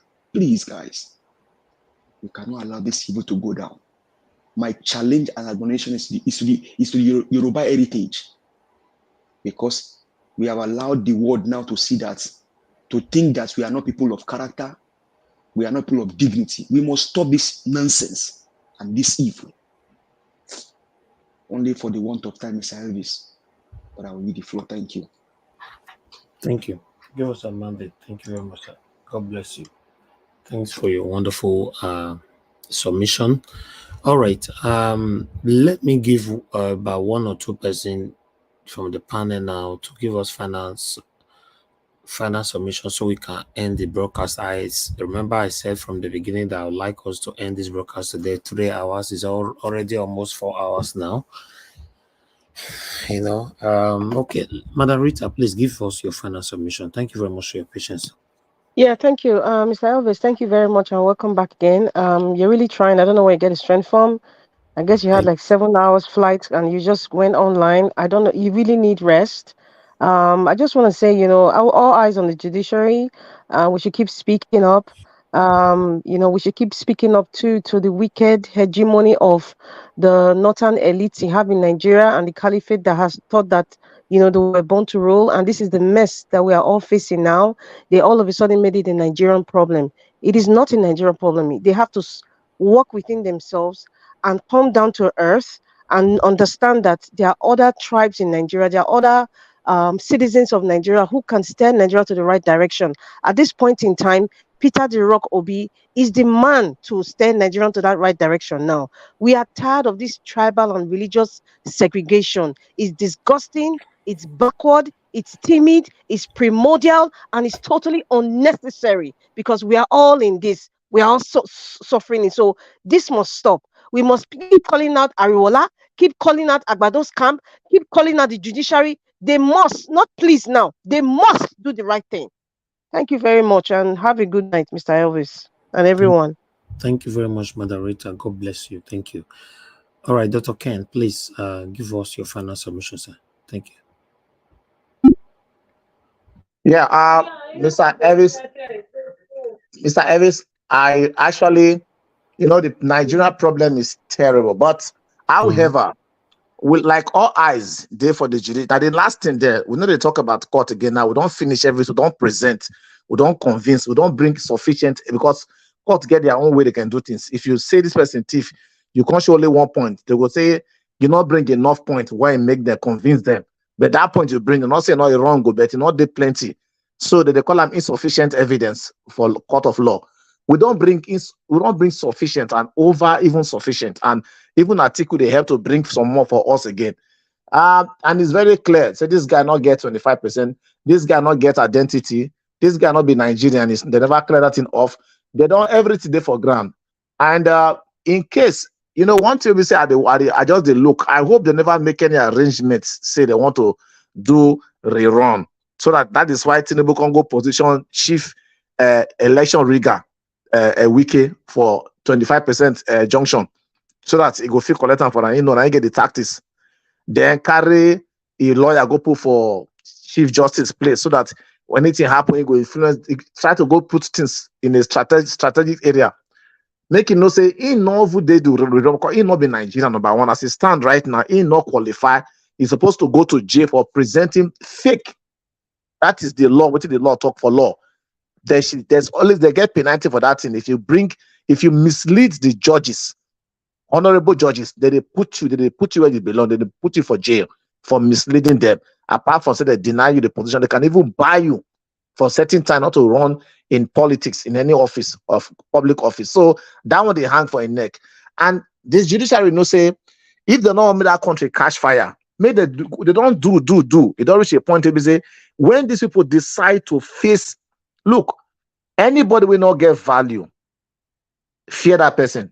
That person ready to damage anything now. Make una two of now even buy, you not get problem. Because why? You don't feel say don't take everything from them. Now don't take their destiny from them. So when they manage to sell land, they must sell lands, sell their lapa to go to school. They don't then they disvalue the reason why they spend those money, those time to go school. No job. They do organizer. They can't join kidnapping because money comes inside again. So they're not getting to lose. So once they say now, say everybody get us on the street now, let's go protest. You go see people, see Niger, as they say, make everybody come enlist to become a paramilitary or to come there for standby in case they overwhelm the military. Go say, we can defend ourselves for everybody. Oh yeah, see people go stadium. They not get work now. They not get official. So what did they happen? We could just die. We could just do the same. Say they buy one buy. We could just buy them. So all of them just enlist. See numbers come the list. You never see that kind of thing. That's a bad sign. So now the same thing will happen. You go see say people go say as one person don't show up. Now so group go come. What do they lose again? People they die for streets. People they buy for streets for food for Niger. They fall for ground. Go see picture for internet. Go see people they waka for inside desert between Mali and Algeria. They buy for ground. Look at their pocket ID card. Now Nigerians. Not be say now just because of say that kind of man will be say don't do like that. Now you don't want to test say you don't want to threaten with gun. You know the fear because you know say he don't die in advance. So as they come meet you, now when I go get him, that is why that kind of person can even set himself, carry gas, take shower for front of Aso Rock gate. He go take shower with gas. You go to wash him. He go come now only himself go light matches for your body. He go cut and say make una come and the waka go inside. How you want to do them? He go they run with fire for your body. They never see wetin they never see. Now make me they talk this thing so. So anywhere they did, the one way they hear my voice, make him take small pinch of salt from inside my thing while they talk. We get parable say out of every nonsense, there is small sense where they did there. Make them take the small sense where they inside they talk. Make it help us and help the whole country and their people. Because if this thing starts, the team will take start them, nobody will take end them. It will big past that one. Well, thank you. All right. Thank you very much, sir. God bless every one of you right there. And then I go drop the curtain right there. Thank you. Thank you. Everybody have contributed. I appreciate you all, my people. My wonderful people, thank you very much. This is the end of this broadcast. Madam Irene, I can see you right there. Yes, I'm back. Thank you very much. God bless you. Thank you. Vitos, Elenia, thank you. God bless you. Mother of all, Mommy Diaspora, thank you very much, Mommy. Tony Africa, I can see you right there. Thank you. Esther, thank you. Biggie, I can see you right there as well. Thank you, my wonderful people. Maxwell, I can see you. Thank you. Press on the like button before you leave. Press on the like button. L, I can see you. That's just your name, L. I like that. That's simple, straight. All right, my people. Now God will bless every one of you. Thank you very much. I think this is the God, Chris. Thank you very much. Thank you. I appreciate you. Good night. Good night. Good night. Good night, everybody. Please press on the like button. Endeavor to join us again tomorrow. Remember, tomorrow is Monday. There's a planned movement, 1 million man march movement tomorrow. But information reaching me that the police have tried, they're already putting things together to make sure it doesn't work. So I don't know. I can't really say much about that because the information that reached me, it wasn't really that concrete. So because it wasn't that concrete, I cannot really ascertain the facts. But they pass it to me that they are trying to stop them, most especially in Abuja. But let's see what happens tomorrow. Also, let's keep our fingers crossed. Judgment might come out any day. Judiciary, do the right thing. Do the right thing to save Nigeria. And God bless all my people. Have a good night and bye for now. I know they do competition with anybody. If I offend you, forgive me. Show me love. Go to Biza. Kama bara walo ninu ife kan akanbi. I know they do competition with anybody. If I offend you, forgive me. Show me love. I go show you love. Kama bara walo ninu ife kan. But I know they do competition with anybody.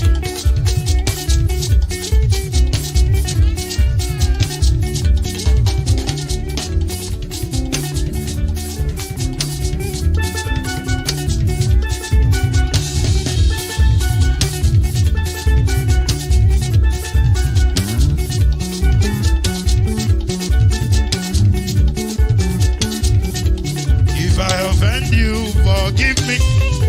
Show me love, I go show you love. Kama bara walo ninu ife kan. I know they do competition with anybody. If I offend you, forgive me. Show me love, I go show you love. Kama bara walo ninu ife kan.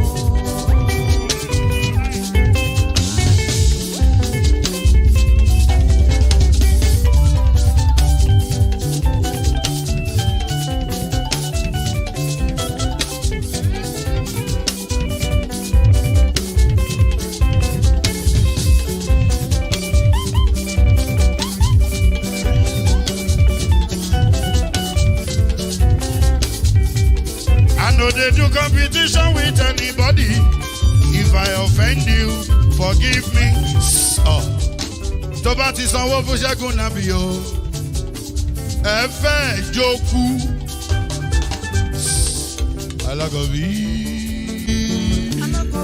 Ṣẹ́gun Nàbí.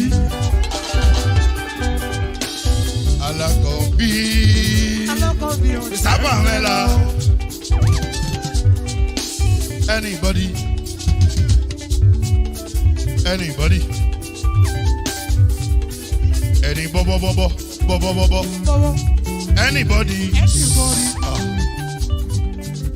Mo ló ń folú, ó gbà mí bó ṣe rí mi láti finishi.